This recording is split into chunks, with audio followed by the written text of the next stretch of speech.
Welcome back to my Higurashi Timeline series, where in each episode we will go over every single available arc of the series when they happened, forming the ultimate Higurashi Timeline. This includes the manga arcs, the console arcs, the anime arcs, and the visual novel arcs. Today we are going to be covering Tatarigoroshi-hen, the third question arc of the original 8 arcs. Released in 2003, this arc would focus around the Hojo family. It's here for the first time in the series by release order that we learn who Satoshi is and what happened to her family, along with the horrors of Teppei Hojo, to fully paint the tragedy of the Hojo family and how Satoko ended up where she is now in the series. I'll be detailing what we know of the family's history for you and cite pieces of Miyakashi-hen and Minagoroshi-hen to fill in some gaps. As always, for these timeline videos, I will be covering the full contents of the arc and explain what actually happened, along with cross-analyzing the manga, the visual novels, and the anime, so that you will have the full context of the story. If you haven't read Tatarigoroshi-hen yet for yourself, as always, a link to Lambda Delta's playlist for this arc will be in the description. But before we start the video, I would like to give a special thanks to today's sponsor, Manta Sleep. Guys, I cannot stress how great Manta Sleep is. My girlfriend Juliet and I have been using their products the last few months and have loved them. Juliet especially. She typically needs to fall asleep to sound like a YouTube video or a TV show, something I'm sure many of you can relate to. We watch YouTube on our Xbox, which automatically turns off at night, so she'll end up waking up and staying awake the rest of the night. Oh my god, bro. Oh, hell no. Thankfully, this was where Manta Sleep Sound Sleep Mask stepped in, allowing Juliet to not only fall asleep super easily thanks to the 100% blackout of the mask, but stay asleep with the Sleep Mask's ultra-thin Bluetooth headphones. To fall asleep, she can just turn on one of her favorite YouTubers with the mask playing in her ears and conk out for a good 8 hours, waking up super refreshed and not having to worry anymore about waking up to the room dead silent at 3 a.m. Not only that, the quality material allows for good airflow and ventilation, so it doesn't lead to any awkward nightly sweating, and it can be adjusted super easily to fit her head or my massive noggin. If you head to their website right now, you can use code MrHunteru for 10% off any purchases. Thank you again, Manta Sleep, for sponsoring this video, and back to the video. As far as I'm aware, we never once met Satoko and Satoshi's birth father in the series. Satoko's mom, who we never learn the name of, constantly gets with, marries, and then divorces men while Satoko's growing up. While the events of 1983 takes place, she is supposed to be 11 years old as confirmed by Rika 07, which means that by the age of 9, she had likely at least experienced 4 different stepfathers, and may have witnessed her mom with many other men that she didn't marry. 3 of the surnames she remembers having before are Hatake, Yoshizawa, and Matsura. Because of the lack of a father figure in her life, she would often turn to and rely on her older brother Satoshi. We are told a bit about her mother's previous marriages during Matsuri Bayashi-hen and connecting fragments. She would move in very quickly to these households, bringing her children with her. The environment was usually bad, and her mother would fight and argue with the men until eventually the two would divorce. A new man would come around, and the process would start all over again. In the visual novel, it's implied that Satoko quickly caught on that these men would eventually leave, no matter what happened. So she would start to pull pranks on them to make them leave quicker. These men would respond violently towards her shenanigans. In the manga, they seem to leave because Satoko will never accept them as a father. While her mom was single, she would feel insecure about their household and lonely because of how badly things would go with her partners, and she would redirect this anger to Satoko due to her meddling with the husbands. She'd say things such as, "I wish I'd never had you," or "I can never be happy while you're around." This led to Satoko believing that she was nothing more to her mother than a nuisance. For most of her upbringing, she was constantly moving houses and in unstable environments. It is cited that while she was born in the Hinamizawa and Okinomiya area, they would relocate to other prefectures when a new marriage happened. This whole pattern was broken when her mother met who we now know as only Hojo-san, and she married into that family, moving back into Hinamizawa. Satoko, of course, did not expect much from this marriage. Oh boy! Another stepfather to live with and then move away from. She would begin playing her tricks to try and speed things up. However, her mother and Hojo-san never fought. Despite the environment finally seeming like it would become a healthy one, this normalcy seems to make Satoko paranoid that something bad will eventually happen. It seems around this point, she would start to develop signs of level 4 of Hinamizawa syndrome, hearing an extra footstep. Because of her paranoia, she decides to up the ante by calling in an abuse report to child services. She and Tatarigoroshi-hen says that there were bruises on her body, but Satoko had inflicted them herself. While it is obvious to many in the village that this was a fake report, Satoko fully believed that Hojo-san was completely responsible for all of the abuse she had received over the years, even before they had met, likely a symptom of the syndrome messing with her head. Hinamizawa syndrome seems to manifest itself differently for different people. In Onikakushi-hen, Keiichi sees his friends as threats with cat-like eyes. In Miyakashi-hen, Shion thinks that everyone is out to get her or responsible for the death of Satoshi. It is theorized by many that Satoko's Hinamizawa syndrome was making her see those that abused her as every man around her, which would explain why she believed that he had been abusing her even before they met. While Hojo-san was mad at first, as I'm sure many people would be if they had CPS called on them, he'd eventually put this behind him and do his best to get along with her and understand her. This, however, created an awkward environment for the whole family, with Satoshi having adjusted with no problem, but him being unable to be completely comfortable due to how paranoid Satoko is becoming. Sometime after this call, the dam war in the village would begin. Satoko's mother and Hojo-san were supportive of the dam project,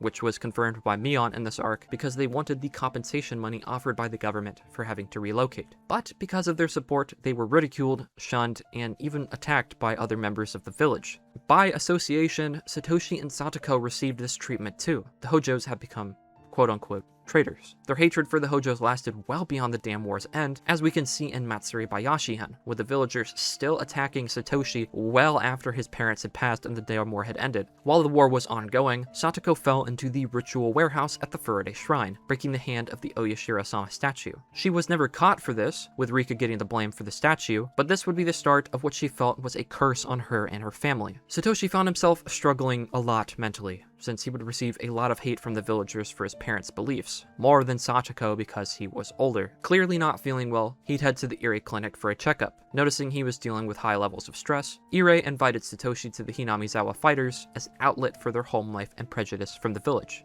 This ended up being a great thing for Satoshi. Eventually, Satoko would start coming to the baseball games too. Things started to look up for the family. Maybe they could finally get settled in Hinamizawa and begin to bond together. During the year 1980, after the dam war had ended, Satoko's parents would take her on a vacation to Shirakawa around the Watanagashi festival. It is implied they don't want to be in town during the festivities, likely due to the village still shunning them. Satoshi had a baseball game for the fighters, so he stayed in town to play ball, but we learned that Satoshi purposely stayed home from the trip. He wanted this to be a bonding experience for Satoko and their new dad, and hoped they'd become friends without him being there. What happens next exactly is left up to interpretation, and in some cases, the version you consume. What the Hojos view as a nice vacation, Satoko's paranoia has bubbled up so much, especially so without Satoshi being there, that she views this all as a ploy for her parents to kill her, entering level 5 of Hinamizawa syndrome. While her parents stood near the guardrail to view the river, Satoko ran up behind them and pushed them off, sending both of them plummeting to their deaths. The reason I say it could be different with the version you consume is because in Miyatsukushi-hen, Satoko overhears her parents talking about how much they love her. She gets so excited that she runs up to hug them, but accidentally pushes them off. While this is a much more pleasant interpretation for what happened, or more grim depending on how you look at it, it's unlikely this is what transpired. It also just doesn't line up as neatly with other details we know about the event and future responses from her in this arc. Satoshi and Irie would show up to the police station where Satoko was being questioned, and the other Hojos would be introduced. Teppei and Tamei. On her way out, Satoko passed out and she was relocated to the Irie clinic. Satoshi placed all of his faith in Irie to help Satoko get better, thanking him for coming to the village and being there for them. Irie, who had been feeling intense guilt for killing patients to understand the syndrome, is determined to save Satoko because he wants to help the Hojos. While it isn't exactly conveyed very well in the anime, the visual novel and manga show us why Irie has such an attachment to them. After becoming a doctor, he had to stand by as his parents had a massive falling out and his father suffered from brain damage that altered his personality, turning him abusive. Throughout the entire situation, he felt powerless, and swore if he was to bear witness to something like that ever again, he would do anything he could to help. However, Takano confirms Satoko has the syndrome and is at level 5. For the time being, Satoko is placed in a medically induced coma to prevent her from killing herself. Slumped and feeling like he has no other option, Rika appears and tells him to operate on her so he can get a better understanding on how to make a cure for the syndrome. With her help, he finishes developing C-103, and Satoko is able to wake up no longer in the terminal stages of the syndrome, although she will forever remain between level 3 and level 4 of the syndrome, and for the time being will have to continually take injections to keep the syndrome at bay. Irie asks the mountain dogs to have the police cover up the murder, closing the case as an accident. Later, when Satoko is asked about what happened, she has no recollection of the event at all. Satoko has no idea that she killed her own mother. While the body of her stepfather was recovered, the body of her mother was never disclosed publicly. Instead, it was disposed of privately by the mountain dogs, leading for this to be etched into the growing concerns of Oyashiro-sama's curse, as the day they died and how they died lined up with the curse. With their parents being gone and no one able to get into contact with their birth father, Teppei Teppei and Temei would move into the Hojo household in Hinamizawa to raise them. These two were extremely unstable. Much like their mother with previous husbands, the two were constantly fighting, and Teppei was actively cheating with someone in Okinomiya. Plus, Temei and Teppei received a lot of backlash from Hinamizawa residents for being related to the Hojos. Satoko also rejected and played tricks on Temei, starting from the moment she entered the house. The relationships between the two of them started off bad, and only got worse from there on out. Because of this, it very quickly became abusive in the new Hojo household. However, this abuse was always directed to Satoko by Temei. It's noted in the visual novel and manga that the two of them were put in the smallest, essentially non-livable room in the house and would be stripped of meals from time to time. To protect Satoko from going through further trauma, Satoshi would step in and take the hits for Satoko. As shown in one of the Miyakashi-hen tips, Temei's outburst could go well into the night, with one of her tirades lasting until 1 a.m. Satoshi felt that Satoko was his entire responsibility, and that there was no one to protect her outside of him, especially since the village seemed to hate them so much. On nights where she would go crazy, he would stay up well past when she went to bed to make sure that everything was okay. Sometimes he would come home from just buying groceries to watch Satoko being hit and abused by her. This quickly started to take a toll on his mental health as well, since he had to take care of Satoko and protect her, take lashings from his aunt, while also being discriminated on by the village. It especially bugged him because, in his mind, he believed Satoko was being unreasonable, thinking that if Satoko just got along with their aunt, then they would be okay. This didn't help his mental state because he'd feel intense guilt for thinking this way, thinking that he was committing a sin by putting the blame on his sister for this situation. On the flip side of the coin, Satoko was worn down so much that she no longer had energy to do most things. In Tatari, she is referred to have been basically a doll during this period of time. This started to show in other parts of Satoshi's life, especially at baseball practice. He would have difficulty getting his head into the game, always worrying about if she was okay. One day, his last day on the field, he'd even pass out from exhaustion due to how late he'd stayed up to defend her. In time, he began thinking about running away from the village and abandoning it all so he could live peacefully. Satoshi picks up a job to start saving money for his plan, but eventually he changes it from running away to buying a big present for Satoko's birthday. To work this job, he quit baseball, removing one of his only sources of stress relief. Mion notices how bad things are getting for Satoko and Satoshi, so she creates the game club at school to try and give them another outlet from the abuse. After being abused and left in the rain by Temei, he begins hearing footsteps following him, and his paranoia will begin to grow as we see in Miyakashi-hen. As the syndrome progresses, and Temei's treatment towards Satoko worsens because the Cotton Drifting Festival is drawing near again, after 2 years of abuse and torment, Satoshi begins a plot to kill his aunt, thinking it's the only way Satoko and him can be free. Fearing that he will be a victim of the curse this year, and that he'll disappear after the festival happens, as we see in one of the Miyakashi-hen's tips, Satoshi plans to kill her on the night of the festival. Satoshi is successful, but due to being level 5, he still hallucinates that she is alive. He makes his way to Okinomiya and manages to buy Satoko the bear he wanted for her birthday, with Irie noticing him and how unwell he is. Since he swore to protect the two of them in the past, and since Satoshi is on the path to killing himself, he takes Satoshi to the clinic, where he places him in a medically induced coma until they're able to lower his symptoms of the syndrome. As we see in nearly every arc of Higurashi, this never happens, so Satoshi is marked as having gone missing due to Oyashiro-sama's curse. Why they're never able to help him wake up, I'm not really too sure about, since they were able to successfully lower Satoko's symptoms, so maybe Satoshi was just too far gone. After the death of his wife and the disappearance of his nephew, Teppei moves to Okinomiya to live with his mistress, Rena. With the Hojo household effectively being abandoned now, Satoko moves in with her best friend Rika. We learn near the end of Miyakashi-hen that ever since her brother's disappearance, she has blamed herself, thinking she wasn't strong or mature enough. So, she does her best to remedy that. She learns to cook her own meals and to take care of herself, and begins to act as if she is much older than she is. This is because Satoko has made the resolve to keep her head held high if a situation ever presents itself, so she can show Satoshi how strong she'd become. If she can tough it out, she hopes in her heart that one day he'll come back home. This is why, in fragments where Teppei comes back to Hinamizawa, Satoko stays in this situation. She wants to prove to the world, and to herself, how grown up she's become. It's unhealthy, of course, but it is how she decides to go about it all. With that little explanation, we've entirely accounted for the history of the Hojo family. It is an extremely tragic tale, and story of events that eventually ultimately culminate in how Satoko got to where she is now, and why in Tatarigoroshi-hen, she refuses the help of others, which, speaking of, we can finally hop into the events of Tatarigoroshi-hen. Buckle yourself up, guys, because I'm sure many of you already know how tough this arc is. The arc starts in the visual novel and anime with Rena, Teppei's mistress, being found dead in an Okinomiya drainage. In the visual novel, it's described how badly her body is torn up, but seeing it briefly in the anime, oh, Jesus.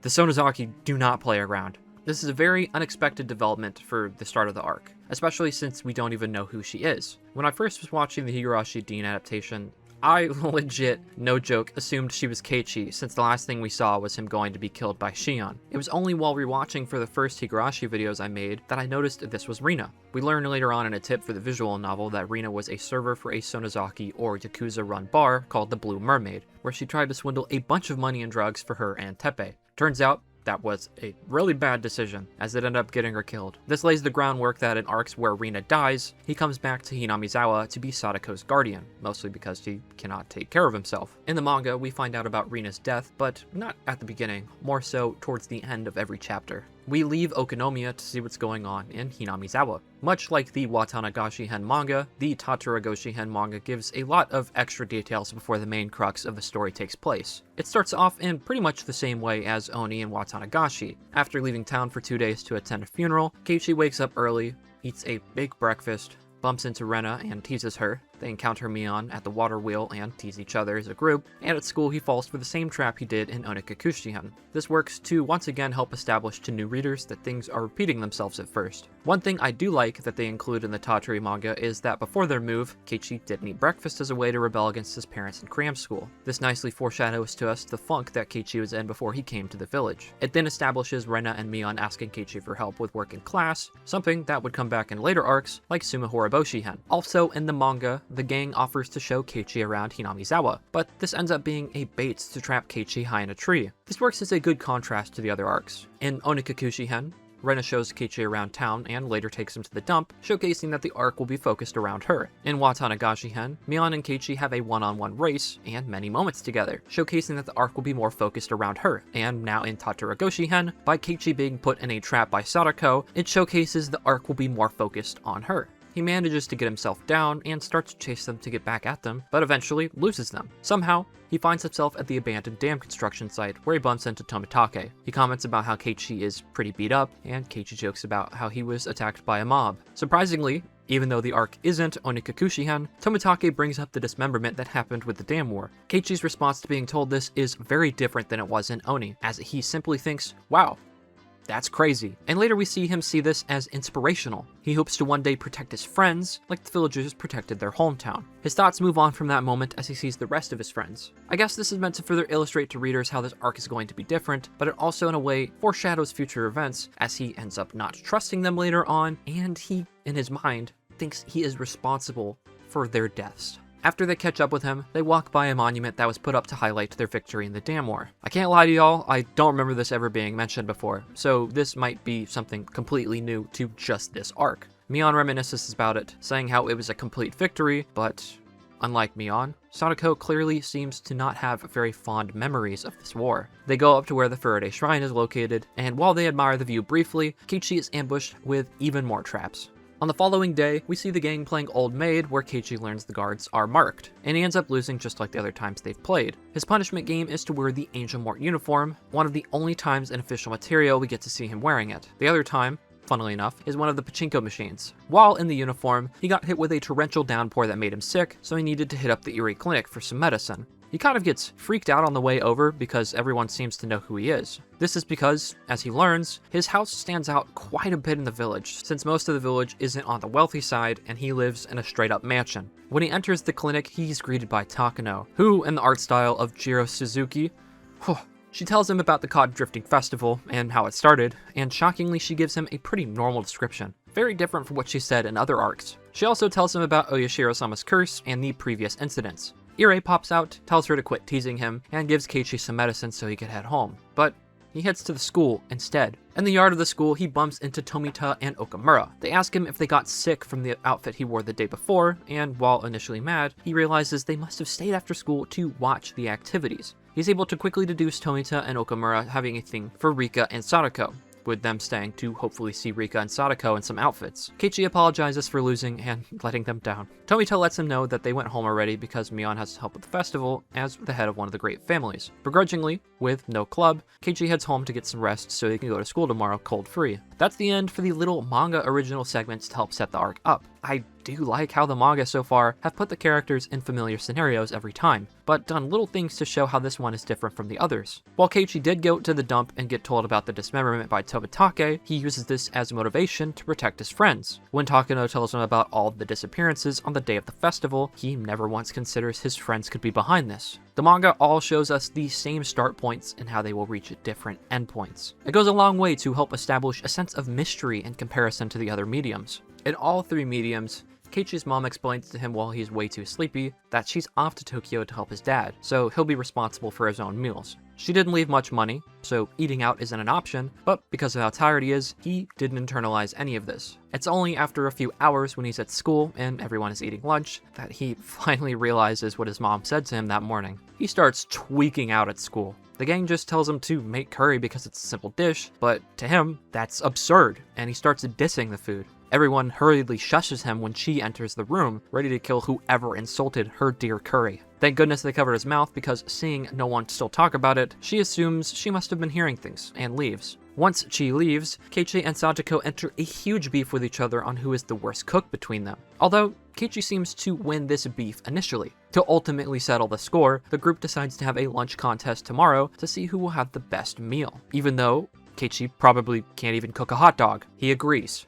He even gasses himself up along the way. Their punishment game to whoever loses is to insult Curry in front of the faculty room. To some, this might not seem like a big deal, but it's a really big deal to these guys because she gets very scary when Curry is brought into the picture. While the gang is at school, in Okinomiya, the police department arrives at the scene to investigate Rena's death. We only see it in the manga, and it's very brief, only being a few panels, but it does help to establish more in the world all these moving pieces that are going on at separate points in time. On their way home from school, Keiichi is upfront with Rena about how he has zero cooking skills, and is worried both about dinner and now the lunch tomorrow. Rena offers some encouraging words, and some pretty honest ones, bidding him farewell, although she mentions if he's struggling too hard to make dinner, to give her a call, and she'll come over to help. Once he's home, he digs through the kitchen for a cookbook. Good start, Keiichi. Once he finds one and starts flipping through it, he realizes quickly that he doesn't even understand a single thing the book is trying to convey to him. He decides to make himself miso soup with a side of vegetables and rice, and starts cooking. The miso soup sounds troubling, to say the least. He probably put in too much instant miso packet. He puts rice in the rice cooker and starts it up. Finally, he starts cooking the vegetables. Keiichi genuinely thinks he's doing a great job. He even calls himself an iron chef. To speed up the process, he throws in oil, so much so that it's brimming to the rim of the wok pot. When the flame turns on, he thinks he's super cool, but then he realizes that the flames on the oil he just threw on aren't going down. They're actually getting bigger. Somehow. This is when Keiichi realizes, and I quote, "Could I have been doing something insane?" Thankfully, Satoko and Rika pop up at the same time to save the day and Keiichi's house. To stop the fire in the visual novel and the manga, Satoko puts on multiple layers of wet cloth. Let me take this second to give a quick PSA to you novice cooks out there, because I've seen enough fires from kitchen streamers. Folks, if your pan catches on fire, for the love of God, do not throw water on it if you used oil. Satoko is lucky she's in the Higurashi universe because in real life, oil and water will basically create a volcanic eruption in your pan. Instead, turn off your stove or burner, move the pot to a burner that wasn't on, and cover the pan with a pan lid, or even a cookie sheet, so it doesn't have oxygen anymore. Also, fire extinguishers are only like 30 bucks. Be prepared. At future versions of this arc, I guess they realized Satoko putting out the fire with the wet cloth wasn't possible, so she uses a fire extinguisher in Go and Sotsu, and in the Deen adaptation, she simply just turns off the stove. All I ask is for those of you watching, please never mix water and oil, guys, please. Anyways, Satoko and Rika came by to make sure Keiichi was okay, since he was on his own tonight, and to see the dinner he was gassing up so heavily at school. After ringing the doorbell with no reply, they decided to come in and saw the dinner he was gassing up was literal gas. They reprimand him for almost burning his house down, letting him know that he put in way too much miso in the miso soup, and it turns out he actually never started cooking his rice. He simply just pressed the timer button instead of the start button. and the timer was pushed to start cooking the next morning. Satoko puts Keiichi in his place by humbling him, so he gives up and falls to the floor. Rika pets his head and sings Muse, although it is in an affectionate way. It also feels very much in a teasing way. I kinda wish this was in the anime. It's fun to see characterization for Rika like this, as she's presented kind of straightforwardly in the anime. Take a listen from the visual novel real quick, so you can kind of get an idea what I mean.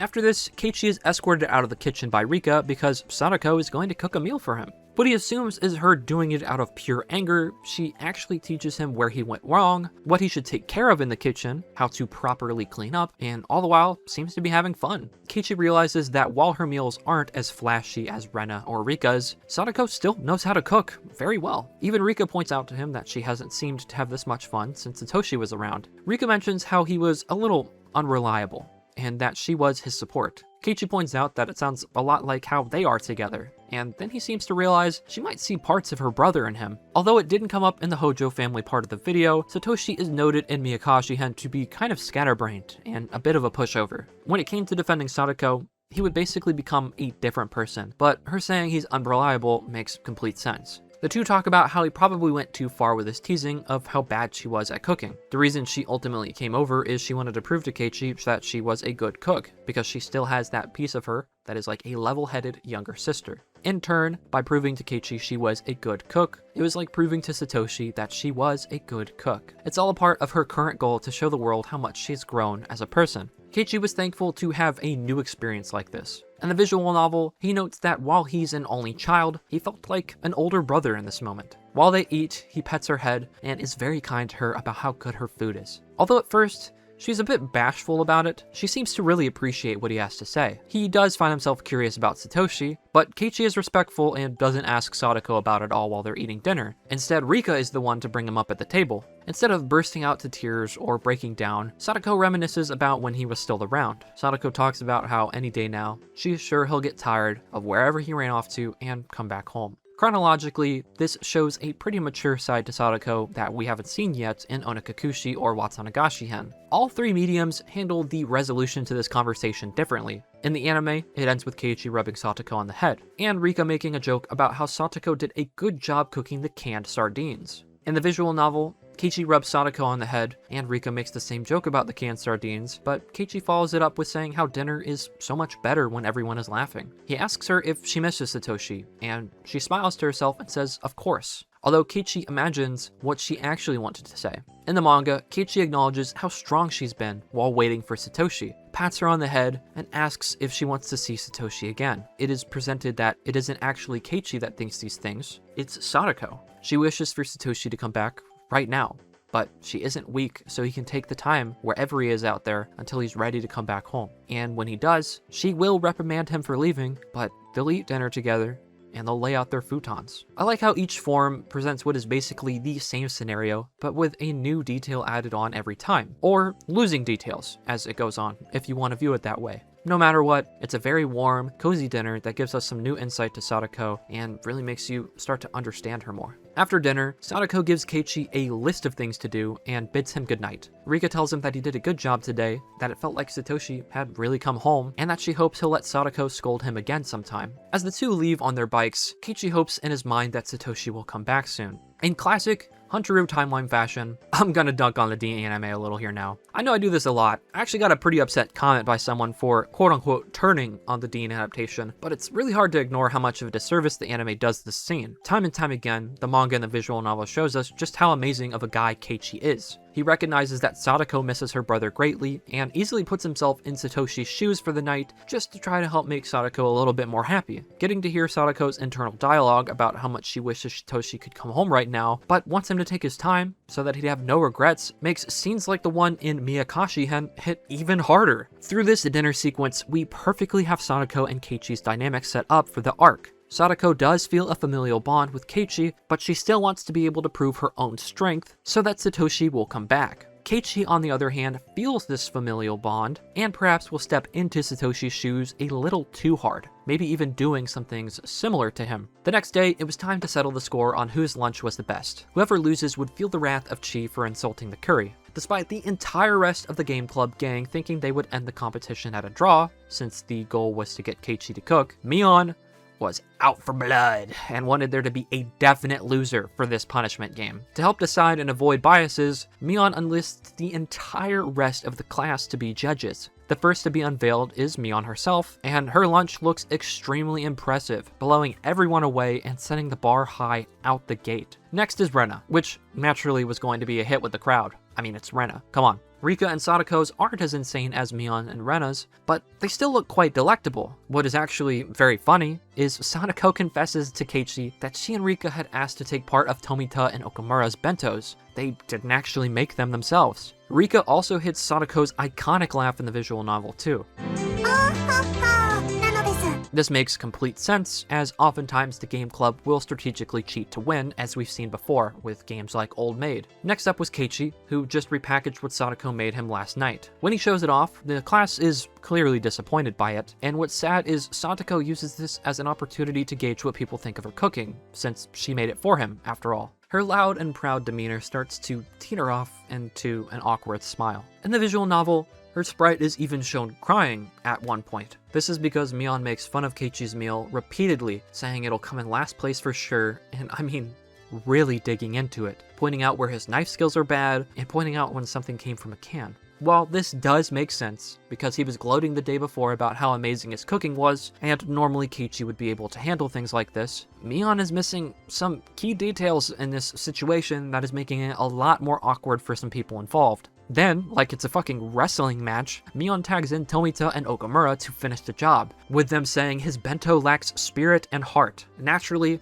they go in pretty hard because they're trying to help Satoko and Rika win, but just like Mion, they don't realize they're really hurting Satoko in the process. Just when Satoko seems like she's hurt enough, Keiichi's talk no jutsu kicks in, just like he did in the last arc during the Watanagashi festival. In the visual novel, he literally hits the Phoenix Wright objection pose as he calls Tomita out for saying his bento lacks spirit. He proudly shows off the burn marks from the oil fire in his house yesterday, showing how despite his inexperience with cooking, that he never gave up. To retort, the boys say that the spirit wasn't enough to save, for example, a bad steak from a restaurant. We need chefs to make good steaks, not people who have just tried hard. To fight back, Keiichi laid out that if he knew how much the person struggled to make it, he would still eat it. Making his bento showed him how hard his mom worked every day to make his lunches. This wins over a bulk of the girls in their class, and they start booing at Tomita and Okamura when they throw another retort. The classroom turns into an actual courtroom as they continue to argue about various different things in the visual novel, with the classroom actually being more of a boys versus girls brawl, with the girls all taking Keiichi's side for arguing from the side of emotional and connection to the food, and the boys taking Okamura and Tomita's side for arguing from the materialistic side and monetary side of food. How did we get here? In the manga, Keiichi dons a metaphorical suit as he delivers the final punch of the case, that his meal being handmade and having heart comes across because of its presentation. Tomita admits the heart does come across, and the classroom breaks out into applause for Keiichi. To rest his case, Keiichi lays out the secret Satoko told him, but doesn't throw her under the bus. Instead, he tells the whole class that Okamura gave parts of his lunch to Rika for his fight. When they compare bentos, they clearly see that's true, so Rika is disqualified and made the loser. Keiichi wins. Rika takes her disqualification like a champ. Satoko is clearly impressed, and probably embarrassed by the lengths he went through to protect her cooking. She begins to verbalize some of her insecurities and echo back some of the hurtful things that had been said during the court case, feeling as if it must be true about her cooking. But Keiichi denies them, and tells her repeatedly how good of a cook she is. If he didn't like it, he wouldn't have brought it with him today. Then he pets her head. It's a very sweet moment. Rena, being the secret detective she always is, had already deciphered Keiichi didn't make his meal, given nothing in the bento would require him to use oil,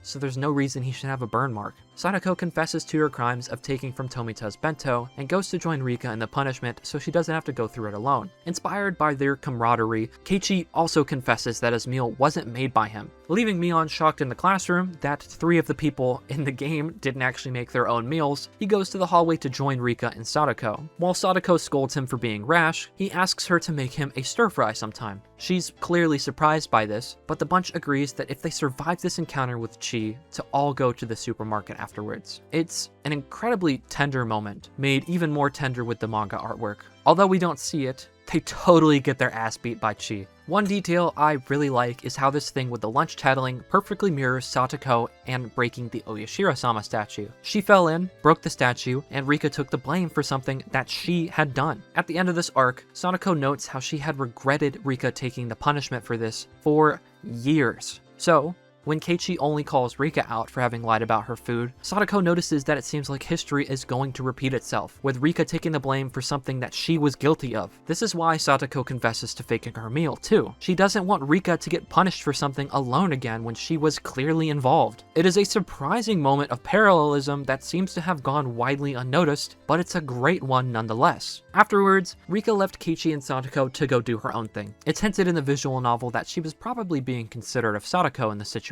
Even though they're just at the supermarket, Keiichi notes that she's grabbing his hand and pulling him around just like a kid would do to their family at an amusement park. She's having a lot of fun with him. In the manga, this is again made very clear with the paneling. On the way home from the supermarket, they talk to each other genuinely with no teasing. Keiichi thinks to himself that this must be the real Satoko, that she felt more open about being herself because she was able to pretend Keiichi was her brother. He realizes that he can never be Satoshi though, and this seems to set some seeds for something in his mind. The primary thought is that while he is very happy to be doing this for Satoko, he's aware that days like this won't last forever. So, in the meantime, he wouldn't be a Satoshi replacement. He'd become a new brother for her. This is kind of ironic because, again, as we learned later on, he goes on to basically do the same exact things Satoshi did only a year prior. After having a peaceful dinner together, Satoko makes some traps at his house, and the two just overall enjoy being with one another. While they're having a good time, Keiichi gets a phone call from his mom, telling him that they'll be back the next day. Satoko is clearly sad that their time together like this will end, and Keiichi is also clearly disappointed. However,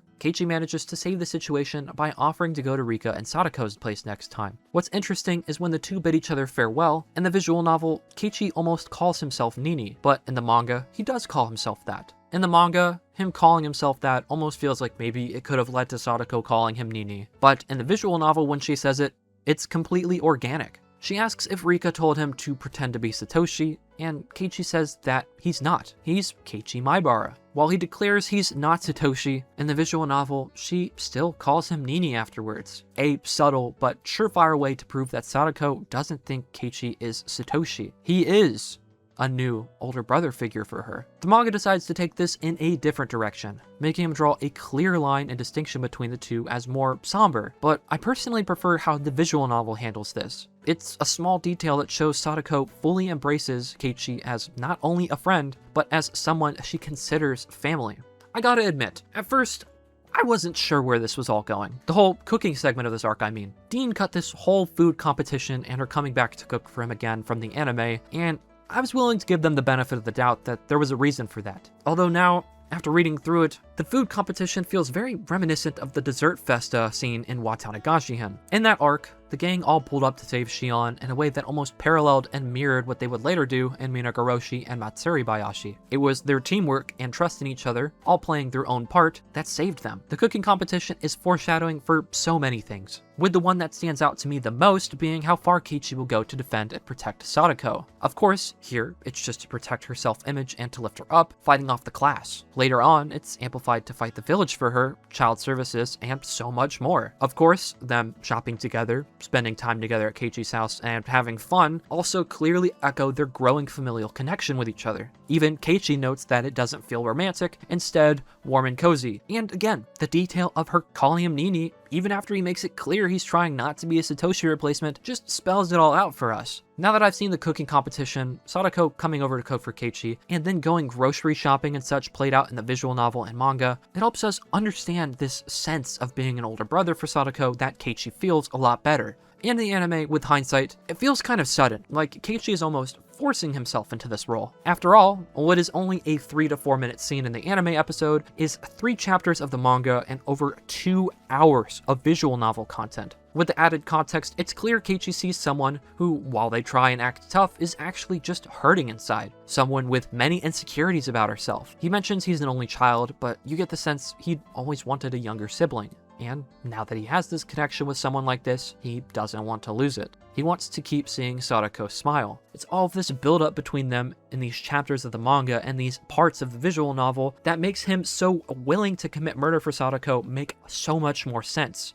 and makes the later bridge scene even more heartbreaking with this context. At school on Saturday, the gang chats and Mion invites them all to something later that day. If you're confused why they're at school on a Saturday, Keiichi explains the school basically turns into a playground during the weekend. As much as Keiichi wants to go, he has to stay home to help his dad, as he's invited over a bunch of artists for a banquet. In the Tatari manga, Takano notes that they live in a mansion that stands out in the village, as I mentioned previously. So Keiichi's dad is a bit of a bigwig. When Keiichi asks about his father's art to other people, the person remarks that he is a great artist. There is no purchase restrictions, he does fan service, and he always answers letters, along with including school uniforms and glasses. In the Higurashi official character guide, Keiichi's dad is confirmed to be part of a doujin circle, so it's likely by the way this man is talking that Keiichi's dad draws adult content of some kind. He must be one hell of an artist to be able to purchase a mansion. Also, in a funny moment, this man mentions Keiichi's dad didn't include taking your socks off. This is later referenced when Keiichi is confronting the delinquents when they attack Shion in Miyakashi-hen, as he thinks there's no point in sex or cosplay if the socks come off. This means that he and his father probably have pretty similar tastes. Like father, like son, I suppose. During the banquet, he gets a call. It's Satoko. She says the situation is urgent in Okinomiya, and they're going to lose. When he asks if he should bring something like a metal bat, Satoko says that that's a perfect idea. He isn't able to find one though, so he takes one of his father's golf clubs, rushing off to what he assumes is a gigantic fight. When he arrives, he ends up being right, but also wrong. It's a baseball match. The Hinamizawa fighters versus the Okinomiya Titans. In a really silly misunderstanding, camera crews, sports scouters, the game club, and both teams stare at Keiichi, wondering why on earth he has a golf club. Satoko gives him the laydown on what's going on in the game, and he asks what the situation... No, it can't be. How does this damn brain rot shit find me everywhere? Well, whatever. Let's move past that. He gets filled in on what's going on. The Okinomiya Titans were losing, and even though it's just a casual for fun game, one of their old pitchers, who's now in high school in a different area, jumped in to help them. Not only this, but he's in a pretty flashy high school baseball league. How this was allowed, beats me. In the Deen anime, Keiichi strikes out very fast before even doing anything, but in the manga and visual novel, as you can all imagine, this happened very differently. The Hinamizawa fighters were feeling extremely defeated, especially poor Okamura and Tomita, whose parents had both just come to see their first time in a game. So Keiichi decides to get serious, and Satoko informs everyone of a plan she'd been cooking up. Mion switches with Keiichi as the pinch hitter, and during a timeout, Keiichi was supposed to warm up to their pitcher, Kamada. Kamada was using one of the urinals, leaving a gap between them, customary for guys to do in the bathroom. Obviously, Keiichi, the psychopath that he is, goes and uses the one directly next to him. Not only does he pee right next to bro, he talks to him, wiener out, asking him to let the fighters win. Naturally, Kamada doesn't entertain this thought at all and goes to leave. But when he does, Keiichi asks him, "What does victory mean to you?" He answers in a very sportsman way, saying that there was no bribe that could possibly make him surrender. This was a layup set perfectly for Keiichi though. He pokes at Kamada's curiosity. Surely, he must want to know what Keiichi would offer in exchange for letting them win, and he phrases it as something worth abandoning the victory for. Again, very sportsmanlike. Kamada says that's ridiculous, and nothing like that could exist. But he stays in the room, so he's clearly interested in whatever it is. Keiichi confronts him about how, in an interview, he said his favorite food is meat, and that Kamada hates sweets. The truth is, though, that he loves sweets, especially Western desserts. They know this because Mion's family owns a Yakinku franchise, which is a grilled meat bar, and Kamada has been seen stuffing his face on multiple occasions with pudding and sweets. Like we mentioned, Keiichi's cosplay outfit debate earlier, this quickly turns into something kind of reminiscent of that as he describes why it is Kamada enjoys these desserts. His favorite ones are the ones that are presented gently because it reminds him of a pure, innocent girl. He enjoys desserts because he likes to defile them. Oh dear.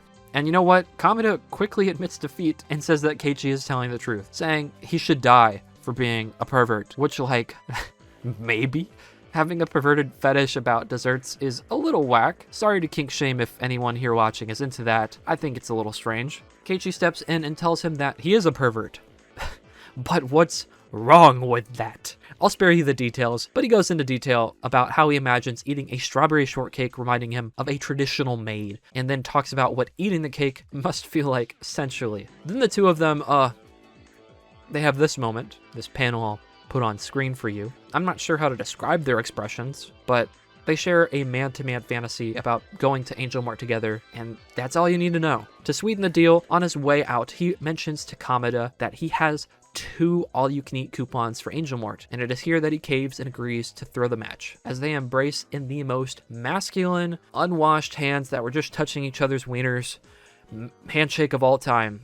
Sorry, I know it's a random thing to throw in just now, but as I was voicing it, I realized neither of them washed their hands, so these bros definitely were just touching their wang, and now they're touching each other's hands. He also dons the nickname K for Kameda. Once they're back in the game, he lets Keiichi get ball 4. In baseball, this means the ball was going in a way towards the batter that it was going to hit them. When it happens 4 times, the batter is allowed to walk to first base with no penalty. They share a moment of mental bliss as Satoko walks up to the bat. The crowd isn't pleased.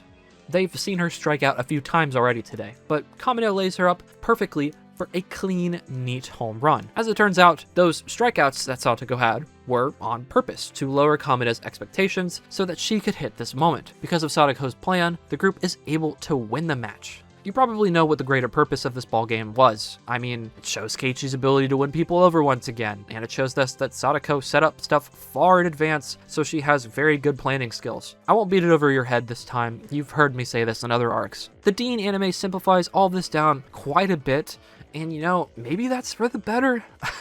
I'm not too sure. This entire segment did end up spanning over an hour, so they might have been right to cut some of it out, but I still thought it was pretty fun. Well, some of it was fun. I didn't really need to know about how Keiichi and this guy viewed desserts. While we don't see Kameda and Keiichi's escapade to Angel Mart here, Kameda does return in later arcs of the series. In the visual novel and manga, Irie reintroduces himself to Keiichi since they saw each other earlier at the clinic. By rubbing his hands and saying he hopes his maids will have hands as soft as his.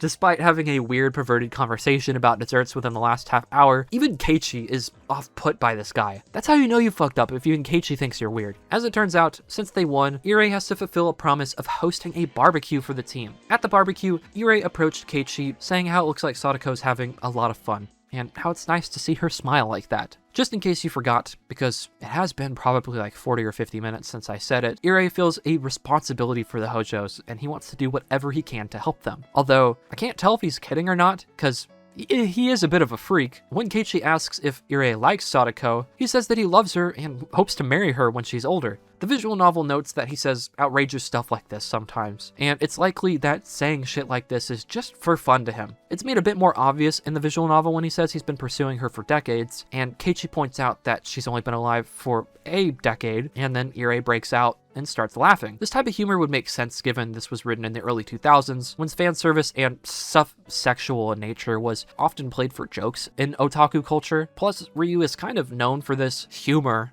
if you can call it that. A lot of the time it's fine, but pretty much every instance with Irie, it unfortunately comes off really creepy, and it's not the slightest a bit funny, which is a shame, because ignoring the pedo stuff, Irie is a very great character, but it's kind of impossible to ignore it. Funnily enough, for the amount of flack myself and others give Deen, they probably serve us the best interpretation of Irie, as they cut out a lot of his weird dialogue. Anyways, Irie starts to explain who Satoshi was, and lays out some of Satoko's family history to Keiichi. This is stuff you've probably already heard before, so I'll just dial it down to its most basic form, being that he explained who Satoshi was a part of the baseball team, tells him a bit about her parents, how they died to add an extra layer of weight to some of the things that she had been saying in the last few days, mainly how she thought being able to sit down with his family for dinner was a lovely thing. Irie confesses that he actually wanted to adopt her, but couldn't due to Japanese law. You see, a single parent cannot adopt. Only a couple can. This seems to be the case today still outside of special circumstances. The two make a promise together to protect Satoko's smile and to never make her cry.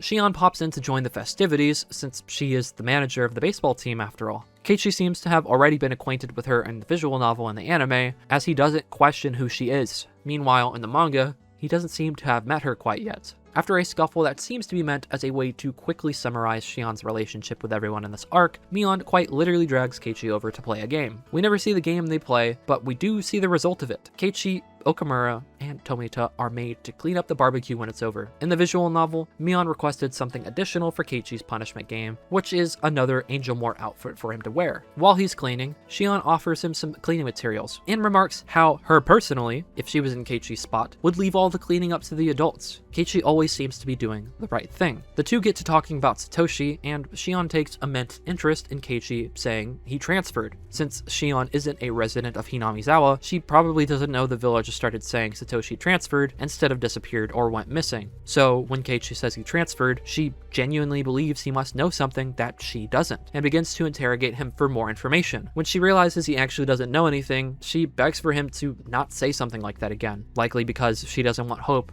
that Satoshi's still out there. This whole conversation is portrayed pretty interestingly across the mediums. In the visual novel, she just has a firm tone, and it's clear that she's interrogating him. In the manga, not only is her tone firm, but her expression is incredibly serious, even a bit scary. In the anime, her asking about him transferring is shown as desperation, one of the only times that Deen really got the characterization for Shion right regarding Satoshi. After cleaning up his stuff, he goes to join the Games Club gang. There, they talk about the game they played today, and at first I was thinking of not including this part from the visual novel, but Keiichi says people who betray others will one day be betrayed. This line stood out to me because it can be applied to a lot of parts of the overarching story. One that came to my mind was Takano betraying Irie and Tomitake in every other arc, which leads to the mountain dogs betraying her in Matsuri Bayashi. It is a mindset that could even be applied to Go and Sotsu with Satoko and Rika's complicated relationship. Regardless, after their talk, everyone heads home.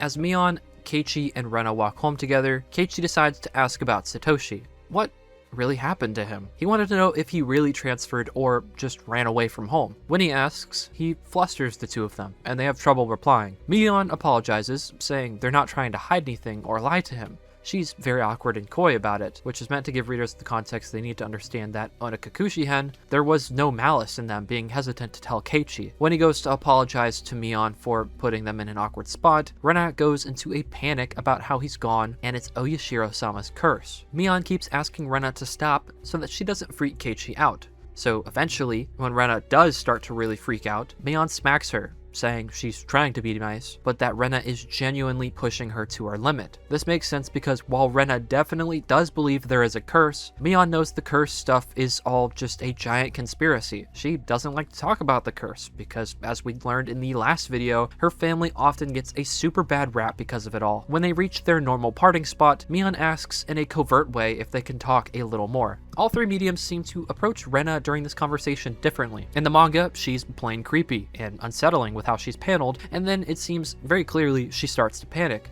In the visual novel, she seems to be tweaking out a little bit, but not a lot, and in the anime, it's clear when Oyashiro-sama is mentioned, she enters like a trance, and then seems to almost start having the equivalent of a mental breakdown. When Mion and Keiichi talk afterwards, she mentions not to worry about Rena, and that, again, they weren't trying to hide anything. Satoshi was just a very sensitive topic for them. Promising to not talk about it again, Keiichi asks if he can at least get the rundown on what happened, which then she does. She tells him about the Hojos and why people relate Oyashiro-sama's curse to Satoshi's disappearance. Mion asks to not bring the curse up or Satoshi to Satoko because she doesn't want to upset her, and mentions to Keiichi they should probably avoid talking about the curse in the future around Rena. On his way home, he worries a lot that he's caused damage by asking about Satoshi today, which I think is unfair to him. He's heard so much about the guy that asking makes complete sense. He had no idea it was such a sensitive topic, and he shouldn't blame himself for that. As he heads to sleep that night, he continues to worry that his actions today will lead to no more fun days for him and his friends. And he ends up being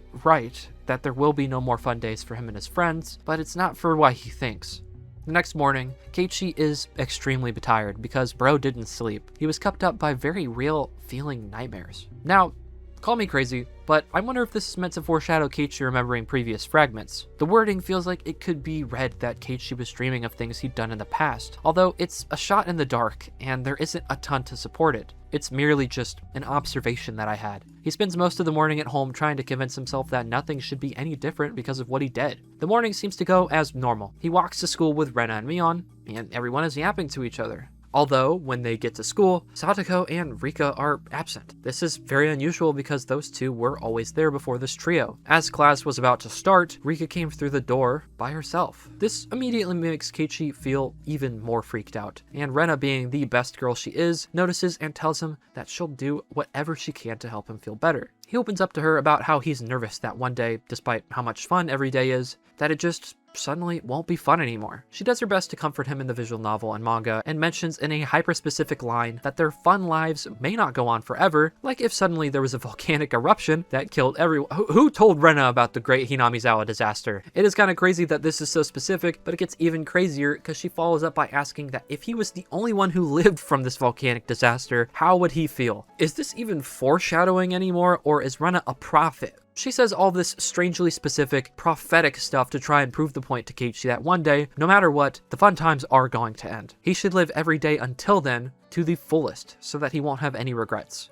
She admits that she lives this way, that if everyone died tomorrow, she would have no regrets with her life, because the fun times did end for her one day, so she's doing her best now to live it to the fullest. While this conversation obviously foreshadows the ending of this arc and the cover-up for the Hinamizawa disaster, it also foreshadows things we will learn about Rena and Sumihoro Boshi. Despite what starts off as a gloomy lunch, Rena is able to help cheer everyone up. Tomita and Okumura come in to ask Keiichi to get their ball for them from the top of the school building when Oishi arrives. Keiichi is immediately instilled with a sense of fear, but more so sees that Oishi is a symbol that marked the end of their fun and happy times. In the manga, the way he's presented really showcases how much he freaks Keiichi out, and he is disturbing looking. Oishi's there looking for Satoko. We find out in Minagoroshi-hen that he's here to talk to Satoko because he's investigating the death of Rena, Teppei's mistress in Okinomiya. He's marked as a person of interest right now. Keiichi doesn't know this though, and later Irie makes it seem like he wants to talk to Satoko about what happened to her a few years ago. Keiichi tells him, basically, that he needs to leave, shocking the both of them.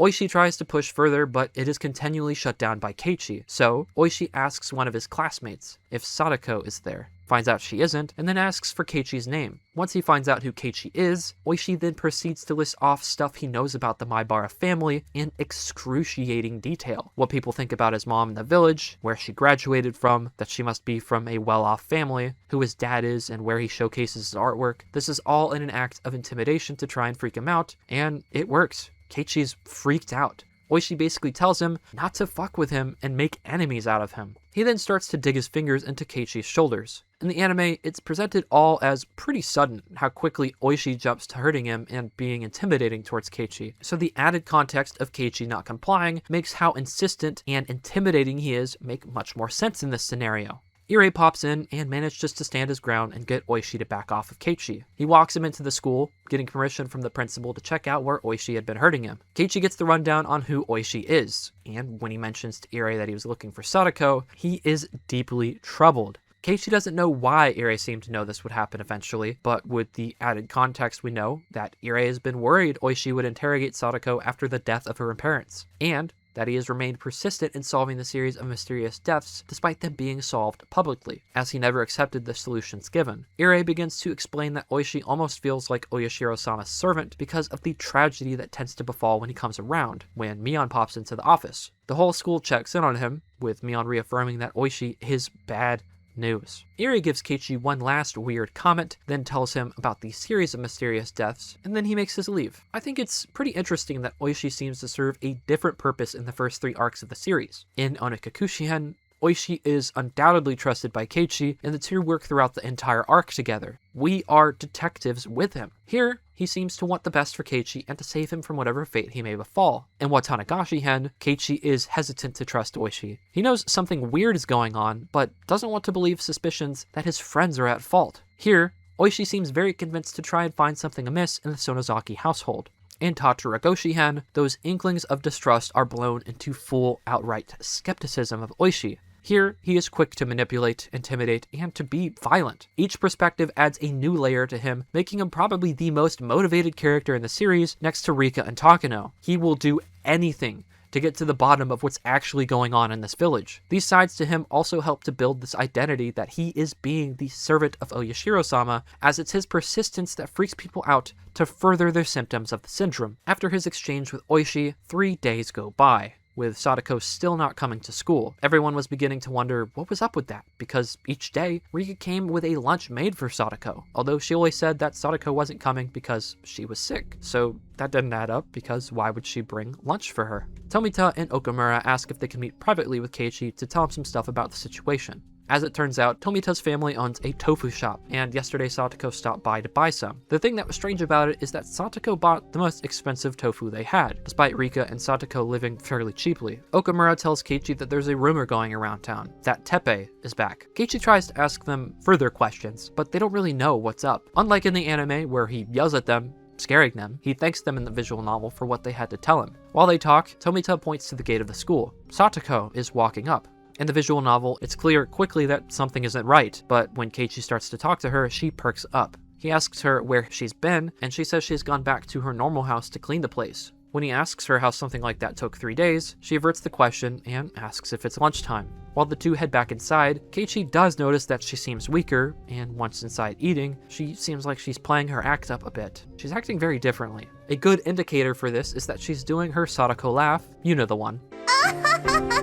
Much more than normal. When she does this laugh, it's usually to make her appear more confident, free of worry, when usually it's during a moment where she lacks confidence and is embarrassed or worried. It's like a coping mechanism. After eating lunch, she has to pay Chi a visit to explain where she's been these last few days. And Rena, Mion, and Keiichi chat amongst themselves because they all realize something is very wrong. He tells the two what he heard from Tomita and Okamura, and to share anything they had. Rena didn't have anything, but Mion, on the other hand, had known that Teppei returned to the village the night of the barbecue. While initially upset that Mion kept this info, he hears her out so that she can explain what's going on. As we know, Teppei fled Okinomiya after the death of Rena, and now has returned to the village. He took Satoko in again because he can't cook, clean, or take care of himself at all. Despite being a full adult, he became fully reliant on a child. The rumors are for the last 3 days, Satoko had been locked in the house and tormented into doing housework. Rena notes that now Satoshi is gone, the person who would protect her during all of this, and that she had to deal with this all alone.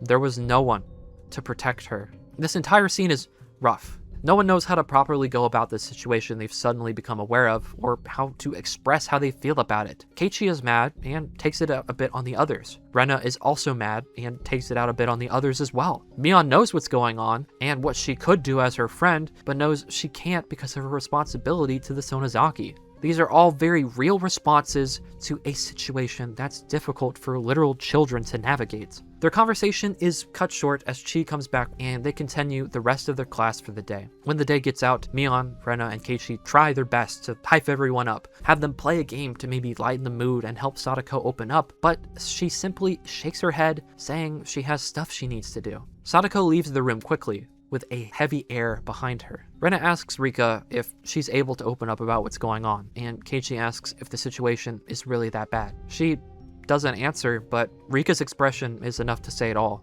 Mion notes that last year, things were different because Tamae was around to do the chores, so Satoko and Satoshi could indulge in the game club. With her gone now, Satoko had to go home and do all the chores, probably leaving her no time to do any game club activities. Keiichi is quick to point out that this is obviously child abuse, and that they should report it to the authorities. It turns out that someone had done that 2 years prior, but the officer decided to ask for the aunt and uncle side of the story, and his verdict was, quote, "We'll wait and see." There wasn't enough substantial proof to elect whether it was child neglect or abuse. Even though he left for a year, now that he was back, it wasn't considered child neglect anymore. The only way they can prove their case is if a big bruise or scar is present on Satoko's body. It is common knowledge that Ryukishi used to work in social services, so I decided to look into the verdict from this officer, and although it does seem like they're being ridiculous, it sounds like, unfortunately, this is pretty standard procedure. Let me sit you guys down for a Hunter story time about Child Protective Services to help illustrate what I'm going to tell you all. When I was in 9th grade, a good friend of mine would confide in me about how their mom abused them. They would show up to school with bruises and tell me horrific stories about huge fights they would have. I was known as the therapist friend, and honestly a therapist to a lot of the campus. So naturally, I did what I could to hear them out and provided as much support and help I could. At a certain point though, I realized I wasn't able to do enough, and I reported what was happening to our guidance counselor. After an extensive investigation, the caseworkers found that this friend of mine was actually faking the abuse and causing the bruises to their own body, and years later, this friend confirmed to me that the entire thing was absolutely and completely faked by them. While obviously this was super shitty and kind of insane, I ended up learning a lot about the entire CPS process from it, because I was tied in pretty closely by being their outlet for venting. I learned even more about it when one of my exes was a part of the foster care system due to CPS after something happened with her parents. I'm by no means any expert, but CPS will respond to the case much like they did for Satoko and Satoshi. Just like anything law related, they need both sides of the story to be able to form the full picture, so it makes sense that they talk to Teppei and Tamei. And oftentimes, they do have to wait, so saying, "we'll wait and see" from the officer's end does make sense. We learned through Higurashi-hen and throughout Tatsuri that the CPS officer came by multiple times to check in with Satoko and Satoshi last year, and every time Teppei and Tamei would pull their act together to appear normally. Nothing appeared wrong, so all the officers can do in this case is offer guidance to the family. As it turns out, the goal isn't usually to take the child away from the family. For CPS, their goal is to bring the family back together if something is going on. I'm sure it doesn't help that Satoko had called in a fake abuse report in the past. They won't be able to tell if Satoko is faking it again or if it's genuinely real. In the households where something is for sure wrong and the child is in danger, they have to build a case to be able to remove the child from that household. It could be multiple hearings, and sometimes they may not be able to remove the child until given explicit permission from the judge. This entire process can take time. If the child is in obvious danger, it could happen that day. If they're not, it can take months, maybe even years. Sometimes, CPS may take a kid that's not in danger at all from a bad report.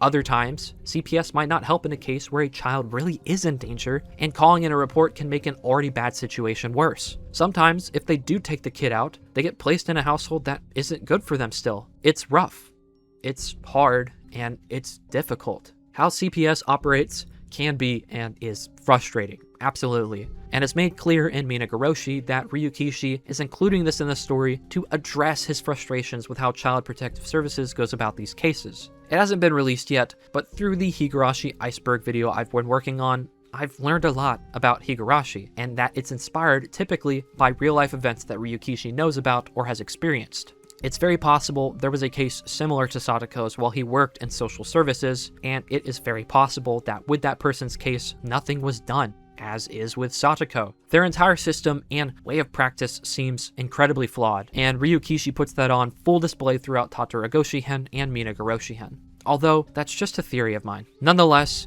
it's an incredibly difficult process and situation to navigate, and especially so as a person who's friends with the person getting abused, and not to mention, they're literally children. I relate very much to the struggle the games clubs go through in these arcs. Watching Keiichi try to navigate through a list of people that can possibly help her while yelling and arguing with Mion is heartbreaking. Unfairly, he lays into Mion about how the Sonozakis aren't doing enough, that one of her many aunts or uncles or cousins should take Satoko in, and then calls her heartless.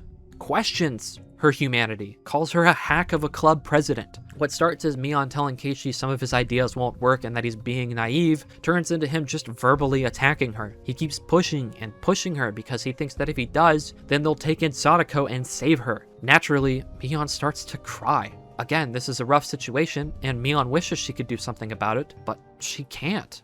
Keiichi reprimanding her for something like this isn't right, and Rena realizes this. To hit him with his own medicine, Rena asks why he's including every family in the village to take care of Satoko but his own. They're well off, they live in a mansion, and there's only 3 of them. Since he seems to be so considerate of his friends, surely he should lead by example. She lays into him, just like he did to Mion, and doesn't give him any space to speak, much like he had just done to her. After it ends, she apologizes to Mion and Rika, drawing a clear line at not apologizing to Keiichi. It's a powerful moment that causes Keiichi to reflect inwards on himself with how awful he's being, lashing out at his friends who are stuck in the same situation as him, and feeling the same pain that he's feeling. Our friends sit in silence, listening to the sound of the cicadas outside. Then, for the first time in the series, Keiichi says that they are in need of a miracle. Miracles become a very key part of the franchise and its identity as it progresses, and it's here in this arc that is mentioned for the first time. The scene ends with Mion declaring, with defeat, that they are powerless.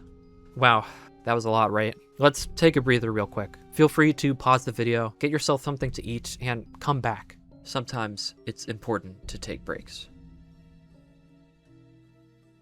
After school is over, Keiichi decides later that day to visit Satoko. In the visual novel, it's noted that he visited because he didn't like it that Mion said they were all powerless, and that he actually wanted to do something about it. Here, he bumps into Irie, who is driving Satoko home after running into her at the grocery store. Although the quote-unquote groceries she's bought consisted of beer, junk food, and cigarettes. As Keiichi begins to question it, Teppei shows his face and rips into her, causing her to panic and repeatedly apologize. In the anime, he throws an ashtray at her. This quickly gets to the point of how violent he is, but based on the visual novel and manga, is very unlikely an action he'd take. He doesn't want to do anything outside of the house that may show how he treats Satoko. By doing this so openly, he could put at risk there being valid reasons for CPS, which is something he doesn't want. The reason he didn't go grocery shopping was because his friends had all come over to play mahjong. Furious by the situation, Keiichi begrudgingly goes along with Irie to take the bags of groceries to their front door. She thanks them for their help and appreciation, but says they should probably get going because Teppei is drunk, and she doesn't know what he'll do.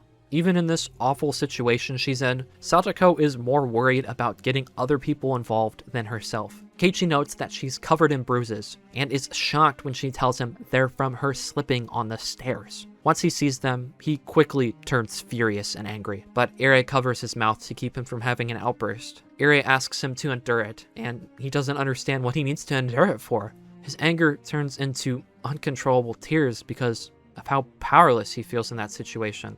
All of the emotions he displayed reminded Satoko of her brother, and she tells him that while Satoshi may be gone, she's happy that she has him.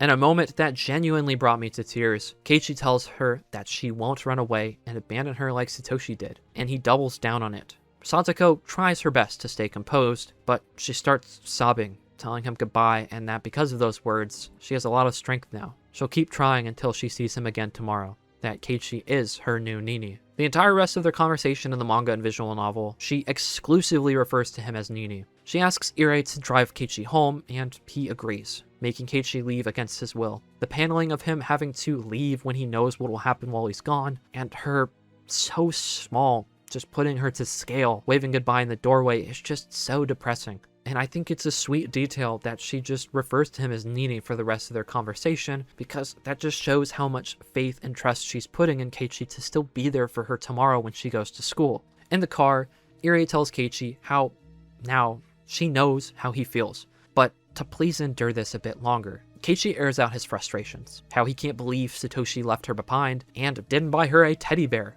How could he leave her on her birthday? In time, Satoko had come to the conclusion that he abandoned her, but decided to stay strong in hopes that he'd come back. Keiichi can't understand how Satoko cared for him so much, despite how horribly he left. Irie let us know that under an emergency measure for the child's safety, they can live separately from their parents, but only if the child wants to leave. We know that Satoko doesn't want to leave, as again, she sees this all as a trial. Irie lets us know that the person who called in the report 2 years ago was actually Satoko, and that even if CPS found something amiss, that she would be relocated to a foster care center away from Hinamizawa, which she would never comply with, as her whole reason for living right now is to wait for Satoshi to come back to the village. To his surprise, Keiichi says that no matter what, if he feels that Satoko is in real danger, he will file another report. Irie is shocked by his resolve, and even though he never verbalizes it, it's clear that he understands.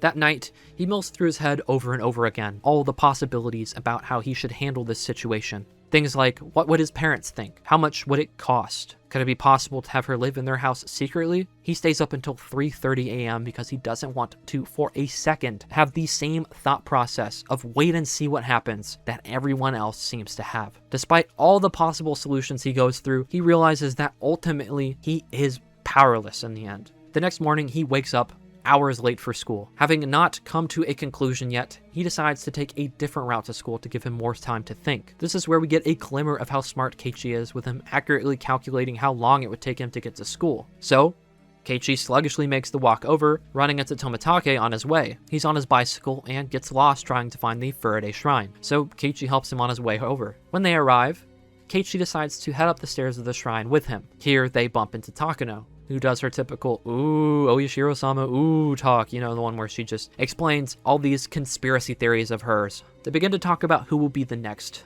victim of the curse. Tomitake, funnily enough, says that surely he won't be the next victim. Who's gonna tell him? And Keiichi openly states that he hopes Teppei will be the next in line, since Tomei was last year's victim. Surprisingly, Takano asks Keiichi if he knows the true identity of Santa Claus. When he's confused, she elaborates that Santa Claus is just a person, usually a parent. Every phenomenon, despite how strange it may seem, is caused by someone for their own convenience. Then she rephrases, asking this time if he knows the true identity of Oyashiro-sama. An interesting but strange parallel to explain that Oyashiro-sama, while a mythical entity like Santa, is just a person who is using it as a guise for their own convenience. Keiichi quickly points out that by the way she's speaking, makes it seem like she knows who commits the murders every year. This moment in Arc 3 almost perfectly cues the reader in that Takano is behind the murders. She elaborates to Keiichi that she does know who it is, and explains off-screen to him that the Sonozakis are responsible, similar to how she convinces Shion the Sonozakis are behind the curse in Miyakashi-hen. In Okinomiya, Oishi explains to his co-workers what they found out about the Rena case. This is information like who she was,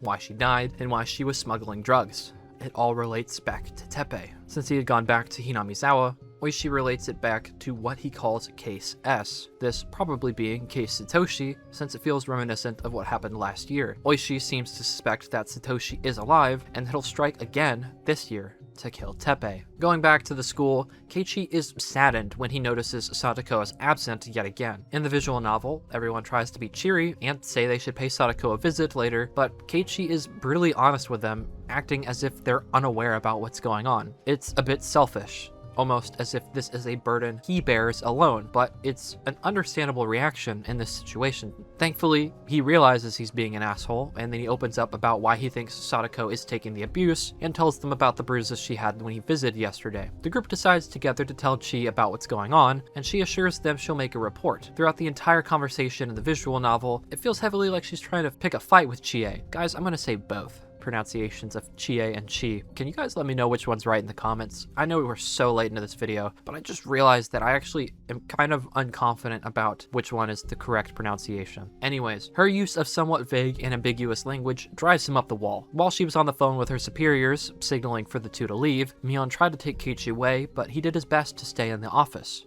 After it was over, Keiichi felt immediate regret for being so impulsive and going against everyone around him telling him to wait. When Chie came back, she had a grim expression she wore for the rest of the day at school, and that didn't instill much confidence in the game club. When class was over, Keiichi stupidly decided to ask Mion if he could visit her house today. The reason it's stupid is because Keiichi is taking what Takano said as the truth, and subconsciously is hoping Mion can do something to help. He is once again acting impulsively. While at her house, he glared at her because of how much money she clearly had and still wouldn't take in Satoko. This is again ironic, given he could probably do the same thing if he brought it up to his family. He starts off by asking Mion if, as one of the 3 leaders of Onagafuchi village, she could do him a favor. Immediately, because of his use of the word Onagafuchi, she knows he's heard some conspiracy theory and is going to ask her about the curse. She tries to give him a way out, asking him to not mention it because if he does, ultimately, there's nothing she can do, and that it's a giant misunderstanding, but she tells him she will hear him out still if it will help him feel better about it. In the manga paneling for this, you can tell that Mion doesn't want to have this discussion with Keiichi. I mean, this is somebody that is not only her best friend, but is somebody that she is in love with. So,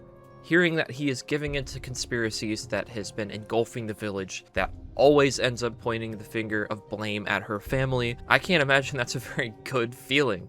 Yet, even still, she demonstrates a lot of maturity, both as her friend, a lover, and the lead of her family, to still hear him out, despite knowing that she's not involved in any of this, and that it's all just a bunch of bullshit. So, Keiichi does. He asks if the victim of the curse has been chosen yet, and if not, for it to please be Teppei. Mion points out that the things he's saying are terrible, since he's essentially calling her a murderer. When he tries to go further, she stops him and tells him again that he has everything all wrong, and she can't do anything about it. The harsh reality is that while she wishes she could grant Keiichi's wish, Teppei will live the day of the festival, and he'll keep living well past it. She walks him to the door, and and they both agree to forget about the conversation that they had that day. The next day on their way to school, they hope and pray that Satoko is at school. It turns out that one of Mion's aunts was a welfare officer. She confirmed Chie made the report, an officer last night had visited, and they plan to make regular visits. When they arrive at school, their prayers are answered. Rena finds Satoko's shoes by the front door. In the manga, he's thrilled she's come to school, but in the anime and visual novel, he's a lot more apprehensive. While they find her in the room, she's acting like she normally does, although she seems very annoyed about whoever made the report to CPS. Under her breath in the manga and the visual novel, she even mutters that she had been telling everyone she was okay. They ask her how that encounter with the officer went, and she tells him that there was a misunderstanding between her and Teppei. They resolved it,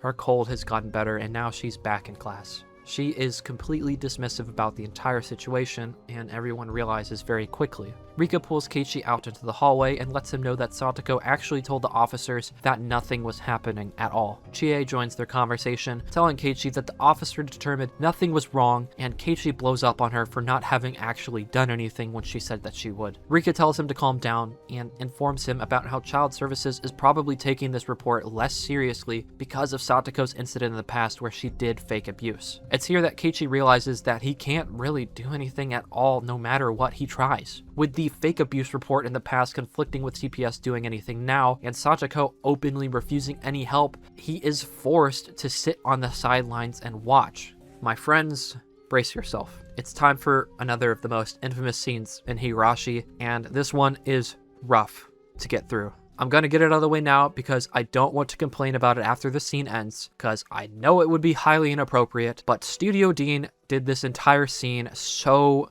very wrong. Let me show you why. With the bell being rung for lunch, it's time for our game club to eat together. They have a very pleasant lunch together in the visual novel, reconnecting some and enjoying each other's presence. It really feels like nature is healing. They begin to share lunch, with Keiichi and Satoko bickering just like normal. It brought him back and made him realize that maybe things were okay after all. He went in to pet her head, something we have seen him do many times in this arc already. Once his hand is placed on her head, she enters a panic, remembering Satoshi's hand. Although it's never stated anywhere, we know that Satoko requires injections of C-103 to keep her symptoms of the syndrome at bay. She hasn't been home at Rika's place. She hasn't visited Irie, so it's very likely those symptoms of the syndrome are starting to resurface because she hasn't been taking her medication. In the start of a panic, she swats Keiichi's hand away. In the manga and the visual novel, everyone around Satoko is stunned, shocked by what just happened. She starts rustling her hair intently, as if trying to clean something off, huffing loudly. Although he realizes it was likely his head pat that caused it, Keiichi goes in and tries to do it again. The instant his hand touched her head, Satoko let out a violent scream, throwing Keiichi off of her. After he hit a desk and everyone in the classroom became aware of the situation, she vomited up all of the food she had just eaten and collapsed to the floor. Keiichi, still not understanding that him touching her is what's freaking her out, goes up and taps her on the shoulder. She throws him away again, staggering backwards and knocking over some desks, grabbing various items like bentos, chairs, and papers, knocking them everywhere to try to protect herself. The entire time, she kept screaming and crying. After everyone had backed away from her and she stood in a corner, what had just happened seemed to register to her, and she began to apologize. Keiichi asks why she's apologizing, and all she does is keep apologizing, letting out another cry. She hugs her shoulders and keeps walking backwards, running into a locker and knocking a bucket to the ground. The bucket hitting the ground scares her horribly, making her cling to the curtains of the classroom. She kept crying and apologizing, but nobody knew who she was talking to. Keiichi tries to ask her questions repeatedly, misreading the situation and stressing Satoko out further. Every step he took closer to her, she gripped the curtains more and more. She starts begging for help, begging for her Nini. Keiichi is pushed backwards by Rena, who tells him to step away, rushing over to Satoko. Mion starts to sob. So does Rika, and Keiichi, still not understanding the situation, begins asking again what's going on and why are things not back to normal. Rena slams over the cleaning cabinet to break everyone into silence, asking Keiichi to please just be quiet for a minute. It's clear she's also stressed out, but Rena is usually emotionally mature. She recognizes in this moment Satoko is clearly having a panic attack, and throwing panicked questions at her is just going to make her panic even more. So, although it's in a violent way, she's trying to tell Keiichi the best she can to get him to shut up. He still doesn't get the hint though, and continues to ask questions until Rena snaps at him, telling him to just shut the hell up. She walks down to hug Satoko, crying as she apologizes to her for not being able to help. When Rena says this, Keiichi finally gets it. They were too late to help Satoko, that she had broken and it was all of their faults for not helping sooner. Keiichi begins to sob too, as Chie runs into the room to see what's going on. As soon as she does, it's like a flip is switched in Satoko's head, where she starts to act as if nothing is wrong at all. No one in the room can understand it, especially not Keiichi. How could she sweep this under the rug when her heart was clearly in pieces? In his mind, he begs her, pleads for her to just ask Chie for help so that they could do something to help her. His train of thought is broken when Mion cries out that they're still powerless. This is a trigger for Keiichi. In the visual novel, the colors of the entire scene invert to indicate it. Powerless. Mion could curse her powerlessness all she wanted, but he would never be powerless. It's here that he decides he will enact the curse himself this year. He will kill Satoko's uncle. In the visual novel, Keiichi runs through various ways of killing Satoko's uncle and concludes the best way to do it, when he should do it, and how he should do it. He figures it will take him 25 minutes, or 1,500 seconds. He's able to run through all of this in his mind so briefly and so quickly. He comes back to his consciousness while he's on the floor of the school, having passed out apparently. When Rena asks if he's okay, he tells her to shut up. Everyone around him is taken aback, and he asks them what's wrong. They ask if he's actually Keiichi Maibara, and he seems confused by that. In the visual novel, when he says shut up, his voice is distinctly different than normal, and Mion and Rena both note that there was something wrong with Keiichi's eyes. We get a look at these eyes in the manga, and it's clear that it's a result of intense focus on mapping out everything in his brain. He isn't too sure what they mean when they ask this, or when they say this, but that's the closer for this scene. No matter how you consume Higurashi, this scene is never easy to get through. It's unfortunately a very real reaction from everyone to a very real, scary scenario. It's clear that while Satoko had been calling Keiichi her new Nini, she may not have fully believed that. She misses him. She needs him. She doesn't know how to express how much she needs him, and after being strong for so long, she completely loses it, letting out all of these emotions she had been containing for probably a week at this point. Here, now that she had been placed back in a scenario where he was around, she was completely reminded of how much she missed and wanted him around. She missed her brother. She had been abused physically, mentally, and emotionally for well over a week by now, and she was under pressure from Keiichi, Chie, and social services. The panic attack is a result of that. It is made much worse because, again, she is likely suffering from Hinamizawa syndrome symptoms. I have seen many people theorize that at this moment, Satoko is associating all males with the abuse she has received over the years because of the syndrome, which is why she reacts so violently towards only Keiichi. It sucks that Keiichi was the trigger for all of this. I feel for him. I think most people in this situation would act similarly to how he did, because in his mind, he was just trying his best to help. When Mion and Rika start to cry, it got me. But when Rena sobbed while holding Satoko, apologizing for not being able to do anything, it hit like a truck. At the end of the day, this is fiction. But to see kids have to deal with this is just so awful. It's even more painful to see Satoko basically torture herself by not asking for help, despite how clearly she needs it. We get why as the audience she doesn't, but it still hurts nonetheless. Some of the lines for Satoko in the visual novel from her seiyuu Mika Kanai feel just so raw and real. いや、そっちこそ大丈夫か? ごめんなさい。ごめんなさい。ごめんなさい。ごめんなさい。It's awful. It really is just so awful. And then to see them all breaking down together, God. The paneling for this in the manga is especially devastating. We know that Satoko is tired and weak, but seeing that physically on her and seeing everyone sobbing, Jesus, man. When Keiichi's mind snaps, this moment is called and referred to as 1,500 seconds.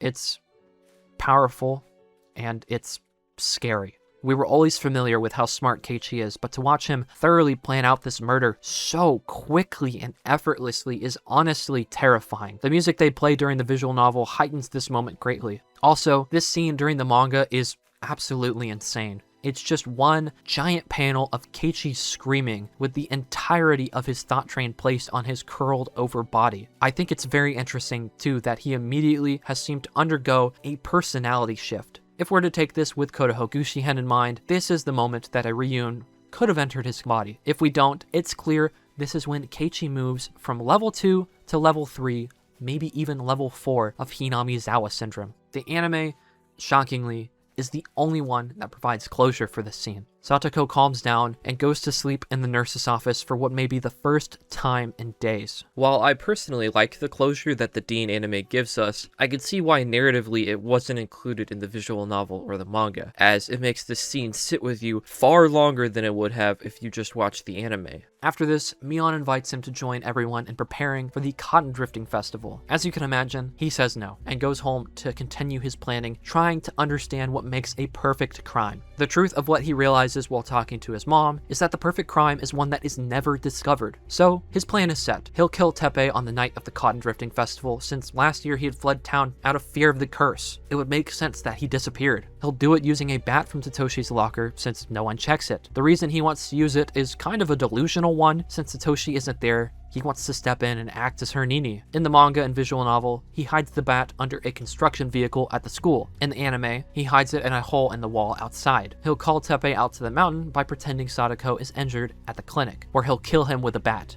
He'll bury his body nearby in the woods, and dispose of the bat and Teppei's moped in the Onagafuchi swamp. He finds a spot that's perfect for his crime and to put the body. The only issue was that he didn't have the tools he needed to do it right then and there. He'd need a big shovel. Later that night, he called the Sonozaki household. He didn't know it, but the person that answered the phone wasn't Mion. It was Shion. There are some dead giveaways, like the way she speaks and later on some of the things she says. In fact, this entire conversation almost perfectly mirrors the one she has with Satoshi and Miyakashi. In both Tatarigoroshi and Miyakashi, she says Satoko looks to be doing pretty badly, but hopes she's okay. In both, the person on the line replies that she obviously isn't okay. Just look at her. Both Satoshi and Keiichi asks if she can take Satoko to the festival the next day. Shion asks why. And both Satoshi and Keiichi both give a reason for why they want her to have fun, but not for why they can't take her. In the manga, she almost explicitly even calls Keiichi Satoshi by mistake. Then she starts crying on the phone that she didn't want to take Satoko to the festival. She didn't want something like that pushed on her again. Keiichi's confused and tries to preface that it's just for tomorrow night, but Shion retorts saying that was a lie, that he said that last year it was just for a night, and then he disappeared. Maybe it was okay. Maybe that they were even because he couldn't keep her promise to protect Satoko, that she left her alone this whole time. After disappearing for all of this time, to come back and ask for her to take care of Satoko again was mean. Then she asks if who she's talking to is actually Satoshi. Keiichi doesn't understand what she's talking about, and then she snaps out of it, laughs, and says that she's gotten a phone call like this before, one we all learn about in the last timeline. She apologizes for maybe being a little tipsy. Keiichi connects the dots that Satoshi called last year, asking for the same thing, and that probably meant that he was the one who killed his aunt. At first, Keiichi thinks there's no way, but after he learns that the bear Satoko wanted was missing from the storefront, he begins to wonder if Satoshi ran away from home after all, or if he had gone missing for different reasons. Shion tells him that it's okay though, as she already invited Satoko to the festival with permission from her aunt. Before he hangs up, she asks what he's planning to do tomorrow, or if, like Satoshi, he can't say. He affirms that he isn't Satoshi, and then he says goodnight. The next day, while people are out enjoying the festival, Keiichi starts digging out a hole for the body to go in. The weather looks like it'll get bad that night. At first, he questions why he's even doing all of this, especially in the harsh conditions that he's in, but he remembers that he's doing this to get back the days like when he first got here. His life before Hinamizawa, as we learned in Onikakushi-hen's timeline, was rough. When he got to the village, he learned to live. He would do anything to get those days back. So he kept digging for the murder he was going to commit. Eventually, he realized the hole he dug was definitely big enough, so he left to go to the school and grab the bat. Wondering how he'd make the phone call since he was so far away from any other phone lines, a miracle occurs when the local Forest Service officer comes down to the school and opens it up, despite it being a Sunday. Keiichi is confused, much like I'm sure most people would be. While he doesn't know it yet, this person from the Forest Service is likely a member of the Mountain Dogs. He is there to begin setting into motion Takano's plan to go through with Manual 34. Because of the officer, the door is open and Keiichi can go inside. So he does, and he makes the phone call happen. When Teppei picks up, he informs him that Satoko is in Okinomiya at the police department. After the phone call was up, Keiichi hurried back to his spot to wait for Teppei. Once in position, Keiichi waited until he heard a moped coming by. He waited to make sure the person he was about to attack was Teppei, and seeing him come clear into sight, he sprinted into action, shoving him off the moped to the ground. Teppei quickly realized what was going on, and he started to sprint for his life. He seems to have gotten pretty far, but ultimately, Keiichi does kill him. Across all three mediums, this act is brutal, but it is especially brutal in the manga. I swear the manga always tends to go above and beyond with scenes like this. After he died, it started to pour. Keiichi went up to the road to check. He was very far from the hole he had dug. There was no way he'd be able to carry his body over there, especially during the rain. He realized Teppei's bike was in the middle of the road, so he quickly grabbed it and headed to Onagafuchi Swamp. Once there, he tossed in the bike and gave a good, final look at Satoshi's bat. In his mind, he apologizes to Satoshi for having the wrong idea of him. Now that he had been in his shoes 100% of the way, he had promised to live his life the best he can for both of them before tossing it into the swamp. Returning back to the site of the crime, he can't remember where he placed his shovel, and because of the weather, he can't see it either. So he heads back to grab a lantern and finish the job. Outside of his house, he notices all of the lights are still on, and checking his watch, it's still super early in the day, despite what he had just done feeling as if it had took hours. He thinks about how Satoko might be at home, making dinner in fear about what her uncle might come back, but she doesn't know that he won't ever be coming back. Then, in the rain, Keiichi cries to himself. He did it. Satoko was saved, yet he still felt so guilty for what he had just done. After spacing out and crying for a little bit in front of his house, he goes to find the lantern to go and finish this all for good. And he did. He buried Teppei. All that was left now was for him to go back home. It was a long walk that night back to the house. In fact, he almost got hit by a car being driven by Takano.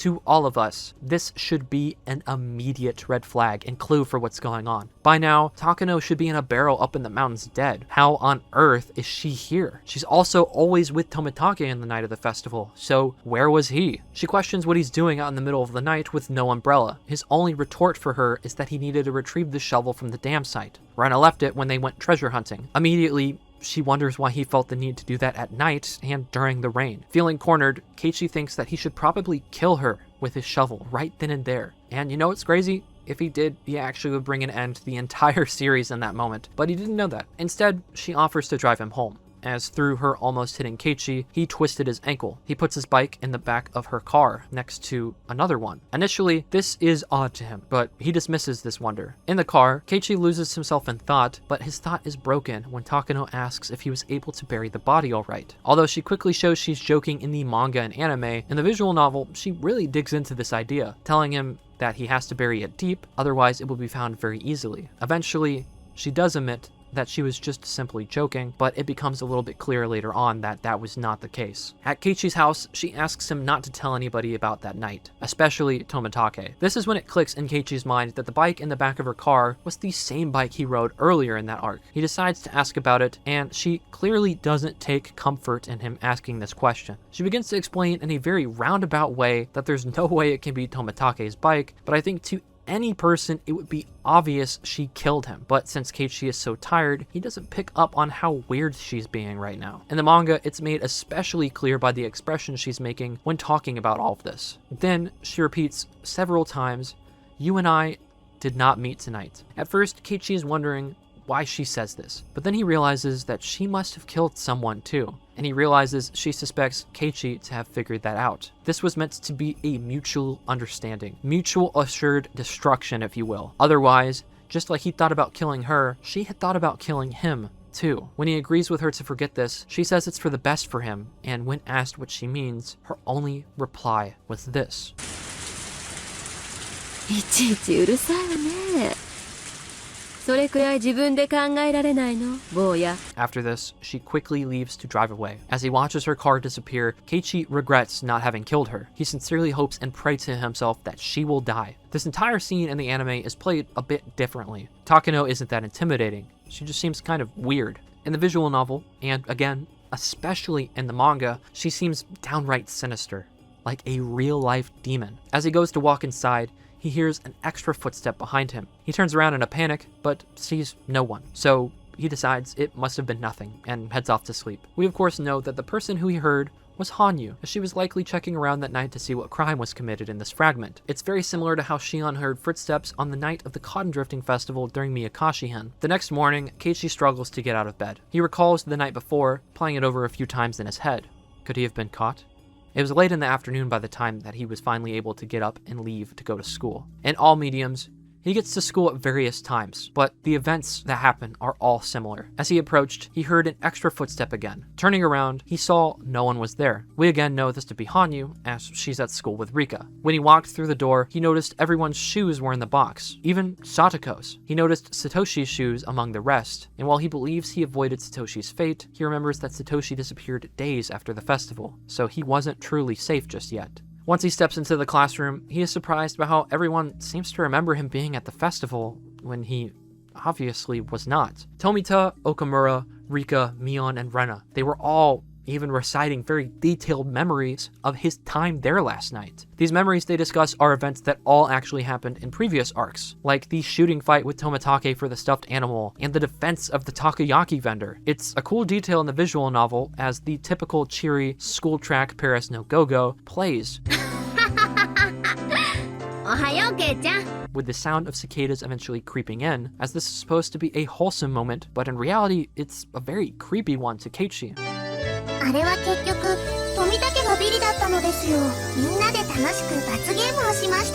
Eventually, the track ends entirely.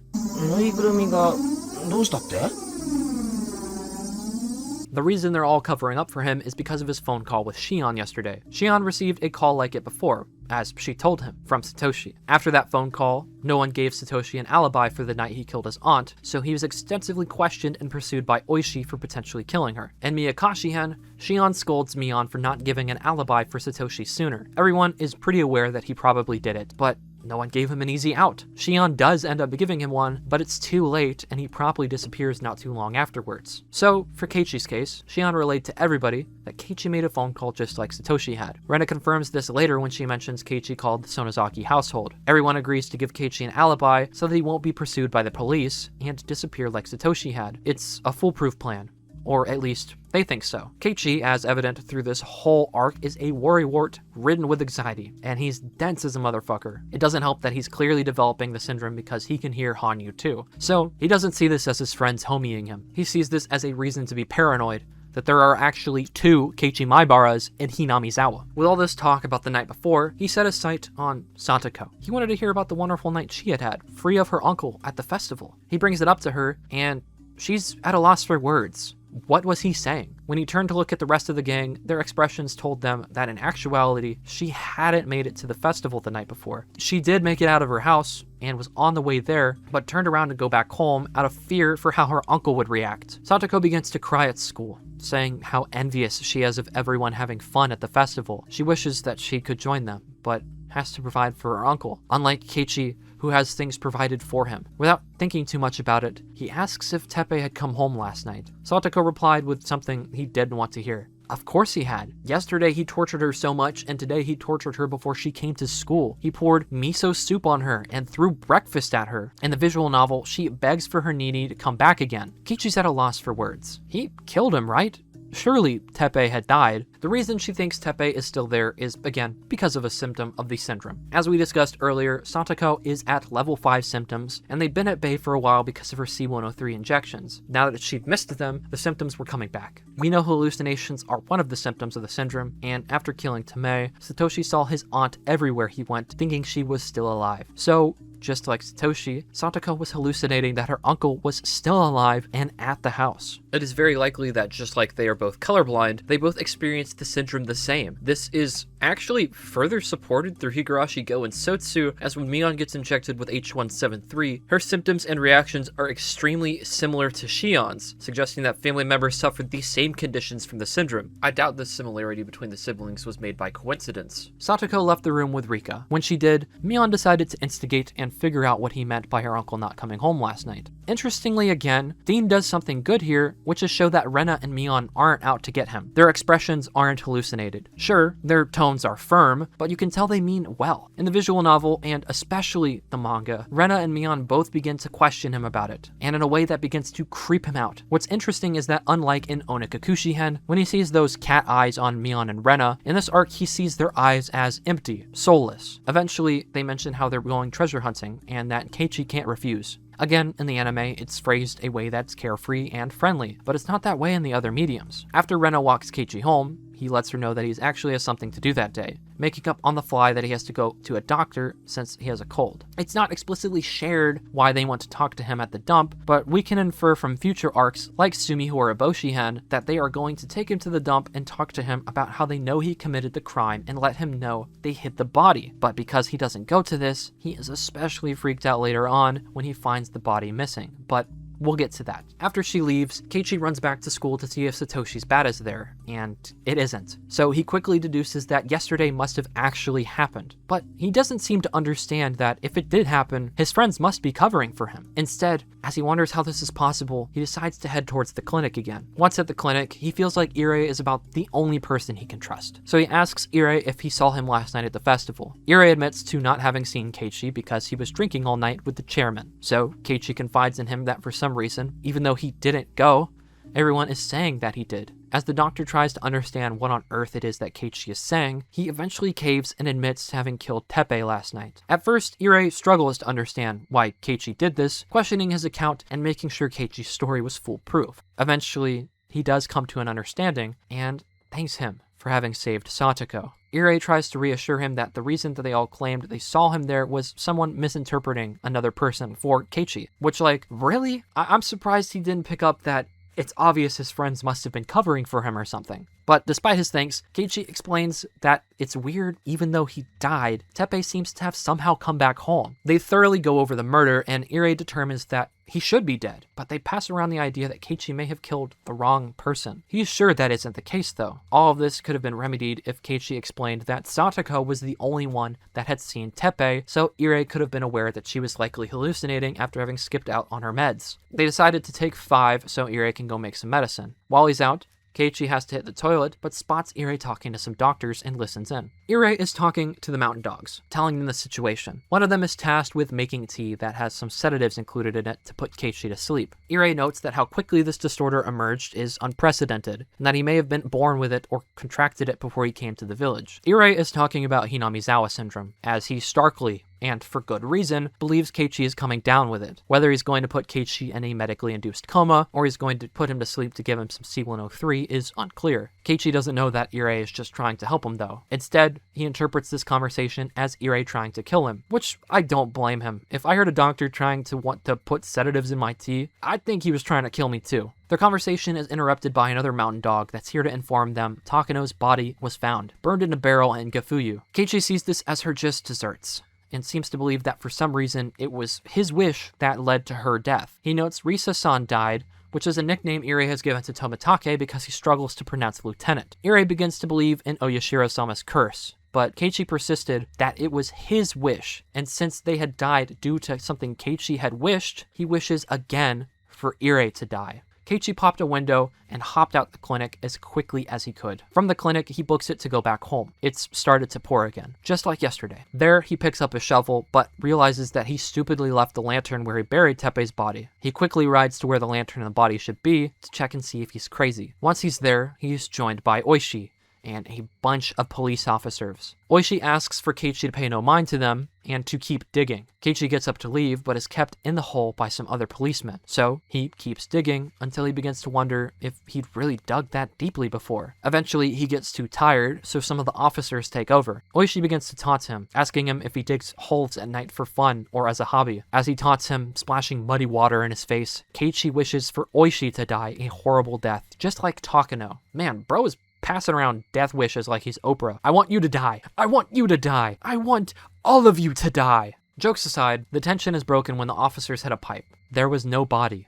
While this should look good to Keiichi as the evidence is gone, he has a perfect crime like he wanted, instead this freaks him out because he continues to wonder if he ever really did the murder at all. Oishi and the officers leave angry, feeling they have wasted their time, with Keiichi alone to his thoughts, as he believes dead people in Hinamizawa must not stay dead between him seeing Takano, yet her being dead, and Teppei somehow still being alive after being murdered. We learn a few arcs later in Sumiborehoshi-hen, as I mentioned previously, that Mion tried to help Rena hide the bodies of those she killed in that arc, and it's likely they did the same in Tatari. It wasn't hard to find where he killed and buried him because Keiichi had left the lantern there overnight, so there is a clear marker of where the body would be. Mion dug up the body, hid it in the well of the Sonozaki estate, where it would be completely unfound. Once again, his friends had homied him, and once again, he'd misinterpreted the actions as a gradual decline of his own sanity. Full of uncertainty, he went home and went to bed. The next morning, he once again mulled over the previous day in his head. Unsure where Teppei's body went, and still thinking Takano's death was linked to him, Keiichi convinces himself that he must have been a real demon. The reason he believes this is that while initially he killed Teppei for Satoko's sake, that quickly evolved in him just wanting to kill for killing's sake.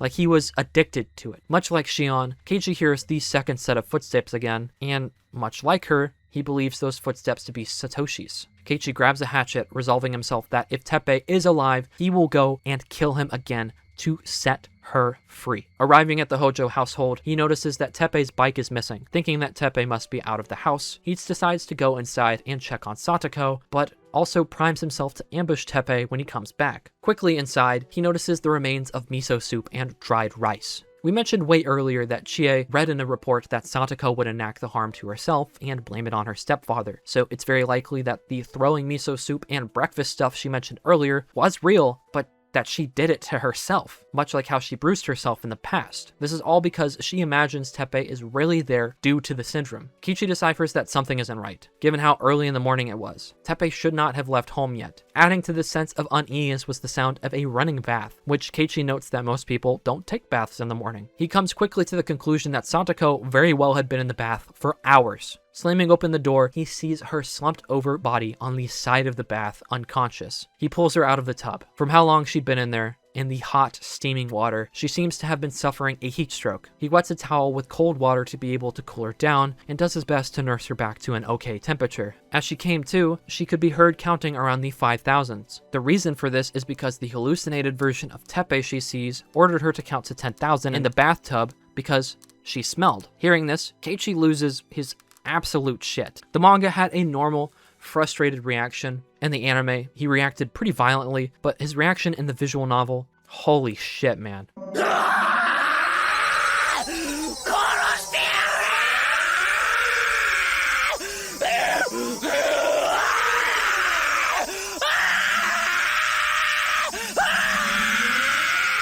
He searched the entire house for him, but there was no sign of Teppei. Keiichi drops his search and runs back upstairs to Satoko. He knows there's nothing he could do to truly help her himself, but he knows somebody that can, so he puts a towel on her and rushes her to the clinic. With the clinic on the horizon, both of them notice a ton of police cars at the clinic. Keiichi leaves Satoko to investigate further. When he was close enough, he overheard the men investigating a sleeping pill incident. Irie had died, and they assumed he'd done himself in. Keiichi couldn't understand why Irie had died, but he guessed it must have been because he wished for it to happen. Chronologically in the series, this is the first time we learn that Irie dies after the events of the Cotton Drifting Festival. We of course learn later on that Irie dies as a part of Takano's plot to execute Manual 34, as if he lived, there was a chance he found the truth and reported Takano staging everything to the Tokyo organization. So she had him killed and covered it up as a suicide. Keiichi doesn't know that, and assumes it was because he wished Irie would die. So he wonders if Oishi had also died. Quickly, he finds the answer to this question, as Oishi and his car had gone missing. We don't find the answer to this in Tatarigoroshi-hen, but in Minagoroshi-hen, we learn that in fragments where Teppei returns to the village, Oishi gets the license plate for the van that almost hit Keiichi and Onakakushi-hen. He goes to interrogate them being the mountain dogs, where he and Kuma-chan are promptly killed. So, in case that's not super clear, in fragments where Teppei returns to Hinamizawa, Oishi is killed by the mountain dogs. Satoko comes up behind him, scaring him, but asking what was going on. He explains to Satoko that Irie had taken his own life, and she cannot believe it, falling to her knees and sobbing uncontrollably. From her reaction, Keiichi realizes that this whole time he was probably actually in the wrong. He hadn't thought much about wishing death on people, but when they actually died, he hadn't accounted for how sad it would make those that cared about them. He apologizes, explaining that he wished death on Irie. Satoko reassures him that something like that isn't his fault. She asks if she can put some clothes on at Rika and her house before going to the clinic, so they start to travel to the shrine. On their way, Keiichi opens up to Satoko more about how weird the last few days had been, about how he didn't go to the festival, about how he was doing something else, and about how he could hear footsteps that weren't his own. Satoko in the visual novel and manga has a visible reaction to this. We know that she reacted this way because she has heard the footsteps too, as in Minagoroshi-hen, she hears them when she reaches high stages of the syndrome. Then he mentions how Takano and Oishi had died too, and how he wished they'd die. Satoko understandably thinks it's all just a giant coincidence, so she jokes about how she'll have to make sure she never makes Keiichi mad. He begins to talk about her uncle, something she makes clear she doesn't want to talk about, and they start to argue as Keiichi explains that he killed Teppei. Satoko, shocked, listens to how Keiichi went to search for his body and doesn't understand how he seems to still be alive. Satoko clearly starts to get afraid here, saying that Keiichi must be confused after a bunch of people coincidentally died, and tells him to go home, that she'll be okay and she can take care of herself. However, she nearly fell over on her way up the stairs, so Keiichi ran up to help her stand, and she promptly jumped away from him. At the top of the shrine, Keiichi finds a horde of crows flocking in front of something, right in front of the Furude shrine. He walks over to investigate, and here he finds the mutilated corpse of Rika Furude, her guts and entrails hanging out. We learn later on that this ritualistic sacrifice was actually committed by Takano. We've learned, of course, throughout Higurashi that she has an obsession with Hinamizawa history, especially when it was the village of Onagafuchi, and made this crime look like a recreation of events from a long time ago in the village's history, the entrail drifting festival. She does this because she wants Tokyo to think the entire village is going to go mad now that the queen carrier, that being Rika, has died.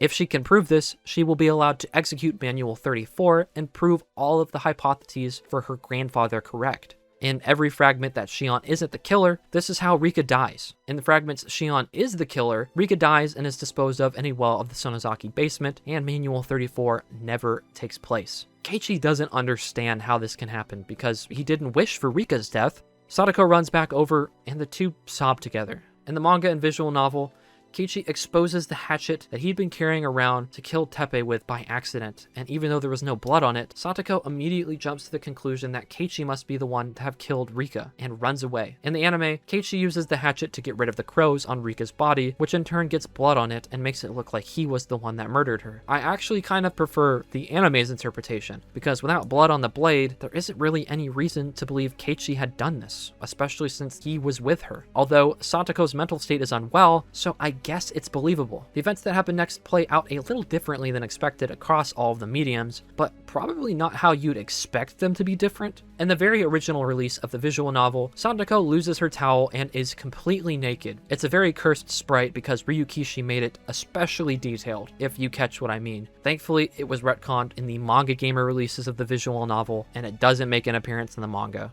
She keeps a towel the full time in those. In the anime, she manages to make it to her house and get a change of clothes like she intended to. It's kind of weird that the only detail that super changes among the three mediums is what attire Satoko runs from Keiichi in, but you know, that's Japanese media for you. Keiichi chases after her, trying to explain that it's a misunderstanding, but after just venting everything he did to Satoko, she believes his mind is all mixed up and that he must have actually killed everyone that had died. Oishi, Takano, her uncle, Irie, and Rika too. Because he was a murderer, Satoko can't believe she ever thought Keiichi was her real Nini. An ironic thought given Satoshi killed their aunt a year before. In a pretty heartbreaking dialogue, Satoko sobs about how they were lonely after Satoshi left, and Keiichi managed to bring the smiles back to everyone. How could things have turned out this way? He tries to approach her, and Satoko begins screaming at him to stay away. He throws the hatchet off the bridge and assures her that he didn't kill Rika, but she struggles to believe that because of how confused he is. In the visual novel, Keiichi begins to realize that it wasn't Teppei or Oishi that marked the end of the happy days he longed for. It was himself. The moment he committed murder and changed into whatever he was now was the moment nothing would be the same again. Keiichi tries to reason with Satoko, but she genuinely believes that Keiichi is going to try and kill her. Satoko expresses that she knows Keiichi would never actually be a killer, so that he must be possessed by something. The curse of Oyashiro-sama. She confesses how she broke the hand of the statue in the ritual storehouse and left Rika to take the blame for it. Because she abandoned her best friend and defiled the storehouse, she was sure she was cursed. That must be why she was abused. why her parents had died, why her brother disappeared, why her best friend was dead now, and why Keiichi was possessed by this. She begs for no more as she shoves Keiichi off the bridge. He manages to catch on, but Satoko treats him as if he is a manifestation of the curse that's haunting her. In his dying words, Keiichi tells Satoko that what he did wasn't worthy of praise, but he did it because he wanted her to be happy. If he disappears, he wants her to smile in her new life. Then, he falls, as Satoko curses him to stop pretending to be Keiichi and to die on his way down. Satoko fell to the syndrome, creating a perfect parallel of what happened to her parents. She pushed them off the edge, doomed them to fall and die in a river, and she pushed Keiichi off the edge, dooming him to fall and die in a river too. It's a tragic moment because we know after all this, Satoko likely clawed out her own throat, and that this was all for nothing. In the end, Keiichi failed his promise to Irie. He had made Satoko cry, and he had made her cry a lot. All versions of this scene are sad. The anime is heartbreaking, the manga artwork makes you feel it is impossible that this happened, and the voice acting of the cast in the visual novel makes you feel for the characters. After experiencing such a crazy world, on his way down, he wished for the death of this crazy town called Hinamizawa.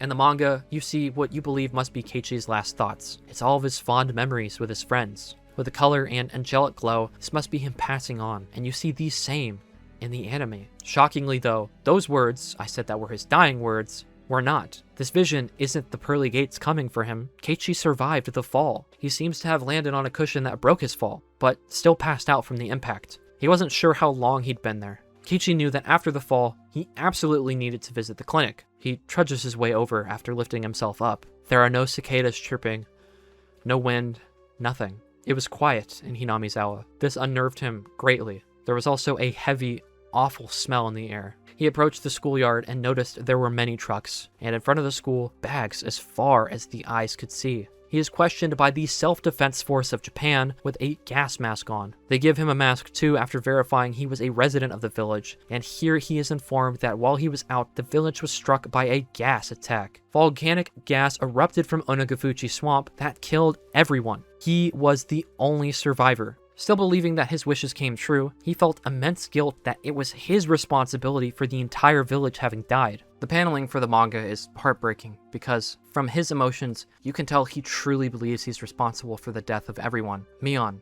Rena, even his own parents. He realizes the footsteps aren't with him anymore and that he must be free, but how free was he really? As he passes out. In the anime, we see that this made national television news and over 1,000 people died. The event became known as the Great Hinamizawa Disaster. We know the truth of this though, that everyone in the village was rounded up and killed using toxic gas by Takano as a precautionary measure in Manual 34. Just as Takano had said earlier, that every phenomenon typically was man-made, the Great Hinamizawa Disaster was man-made. It was perfectly covered up because of the Tokyo organization's power and influence in the government, with no one questioning if it was a man-made disaster, which in turn makes this the perfect crime that Keiichi's mom was talking about earlier in this arc, as no one ever discovered the truth. The footsteps being gone is because Hanyu has left this fragment. There's nothing for her here anymore now that Rika has died. What anime fans may not know is that the story continues after they discover Keiichi. 20 years later, in 2003, a tape is discovered of an interview with Keiichi 5 months after the disaster. The reporter asks Keiichi where he was the night of the Great Hinamizawa Disaster, and he explains he was behind the shrine after having fallen off a suspension bridge. The reporter asks Keiichi why he was there, and that some theories floating around suggest Keiichi knew about the disaster beforehand, going to the riverbank to survive the attack. That reporter explains how some people believe him being at the riverbank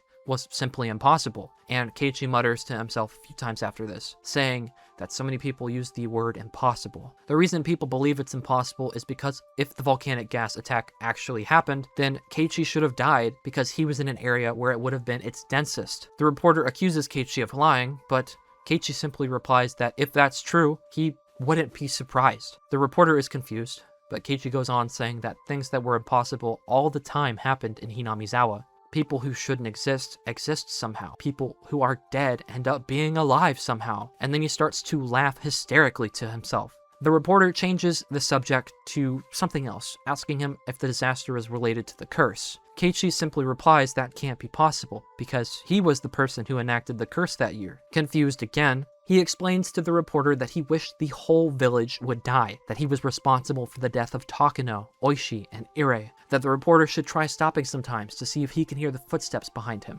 An extra pair. The reporter laughs, thinking Keiichi's joking, and Keiichi takes this as him not being taken seriously, comparing the reporter to Irie. Then, even though he hasn't heard the footsteps in a long time, he hopes with all of his heart that he still has the power to curse people, and hopes that the reporter will die a horrible death. After this, the interview ends, and Keiichi was reported to have died 2 days later, uttering, "The footsteps have returned." It's a grim and powerful way to end this arc, especially so that we learn the reporter that he cursed to die did die shortly afterwards in a boating accident. Since the syndrome seems to have left, it's possible Takano returned to inject Keiichi with H173, putting him to level 5 and having him get rid of himself so she'd have no loose ends. With this interview, we learned that the gas disaster likely wasn't possible, since it's true. Keiichi should not have lived if it really happened. While the visual novel isn't exactly too creepy, the manga amps up the scene intensity to a 10, with the panel of him wishing the reporter to die being especially creepy. With that, Tatarigoroshi-hen comes to a close. Just in case people are confused, because I've been made well aware that this arc lost a lot of people, I'll go ahead and just recap what happens really quickly to just hopefully spell it completely out for you, in case you're a little lost. Satoko's uncle comes back into town, and the gang can't do anything about it. After seeing Satoko's abuse firsthand, it pushes Keiichi over the edge into higher stages of Hinamizawa syndrome. Keiichi decides to and goes through with killing Satoko's uncle. He does successfully do this. Teppei is not alive after this happens in this fragment. He runs into Takano, who is alive, after just killing Tomitake. Keiichi wishes for her to die, and while they find a body that is claimed to be hers, it's not actually. It's just a cover-up from the mountain dogs. Takano is still alive the entire time. The next day, all of Keiichi's friends cover for him because they realize he's acting just like Satoshi, and don't want him to disappear. Keiichi can't tell because of being at higher stages of the syndrome, so he thinks his friends are out to get him. Satoko says her uncle did come back home last night, so because of this, he believes he never killed Teppei. Satoko is just seeing things though, because she's off her meds, and at higher levels of Hinamizawa syndrome. Teppei is dead. He is dead. He confides in Irie what's going on, and Irie recognizes Keiichi is at high stages of the syndrome, so he wants to help. Keiichi misinterprets this help as trying to kill him, so he wishes Irie will die before leaving. Keiichi runs back to where he buried Teppei and runs into Oishi. Here, he wishes for Oishi to die, and can't find the body of Teppei, so he thinks he never killed him. But he did kill Teppei. It's just Mion moved the body for Keiichi to a safer place. That way no one would find it. The next day, he finds Satoko in bad shape, so he takes her to the Irie clinic. Irie has died because Takano killed him, but had the mountain dogs cover it up. Oishi is also dead, but again, because of the mountain dogs. Keiichi thinks he has magic powers that killed both of them, but this was just entirely a coincidence. Keiichi and Satoko stumble upon Rika's dead body because Takano killed her to help prove her case that the village will go mad, granting her permission to execute Manual 34. Satoko believes Keiichi was the one that killed Rika though, because of the weapon he's carrying, and runs from him. She misinterprets Keiichi's goodwill as him trying to kill her, much like how she did the same with her parents, and just like with her parents, she pushes him off an edge. On his way down, he wishes for the village to die. While Keiichi is passed out and safe out of sight, Takano executes Manual 34, killing the entire rest of the village by gassing them, then having Tokyo cover it up as a volcanic eruption from Onagafuchi Swamp. When Keiichi wakes up, he and the rest of the world are told a lie, which is that the village died in a volcanic eruption known as the Great Hinamizawa Disaster. Keiichi believes he's magical still, and that it was his wish that killed the village. Sometime after this, Keiichi goes pretty insane with guilt, and is later probably killed by Takano via H173 injection. Hopefully for those of you that are still lost, this little summary helps make things more clear. What a fucking depressing arc, right? And the entire way through, it has a very different tone than the others. There is an aura of desperation, loss of hope, trying to do whatever you can to win, but always being faced with a disaster at every turn, just when you think things are okay. Satoko is such a tragic character, and after reading this and Miyakashi-hen, oh my god, dude, do I hate what they did to her in Go and Sotsu.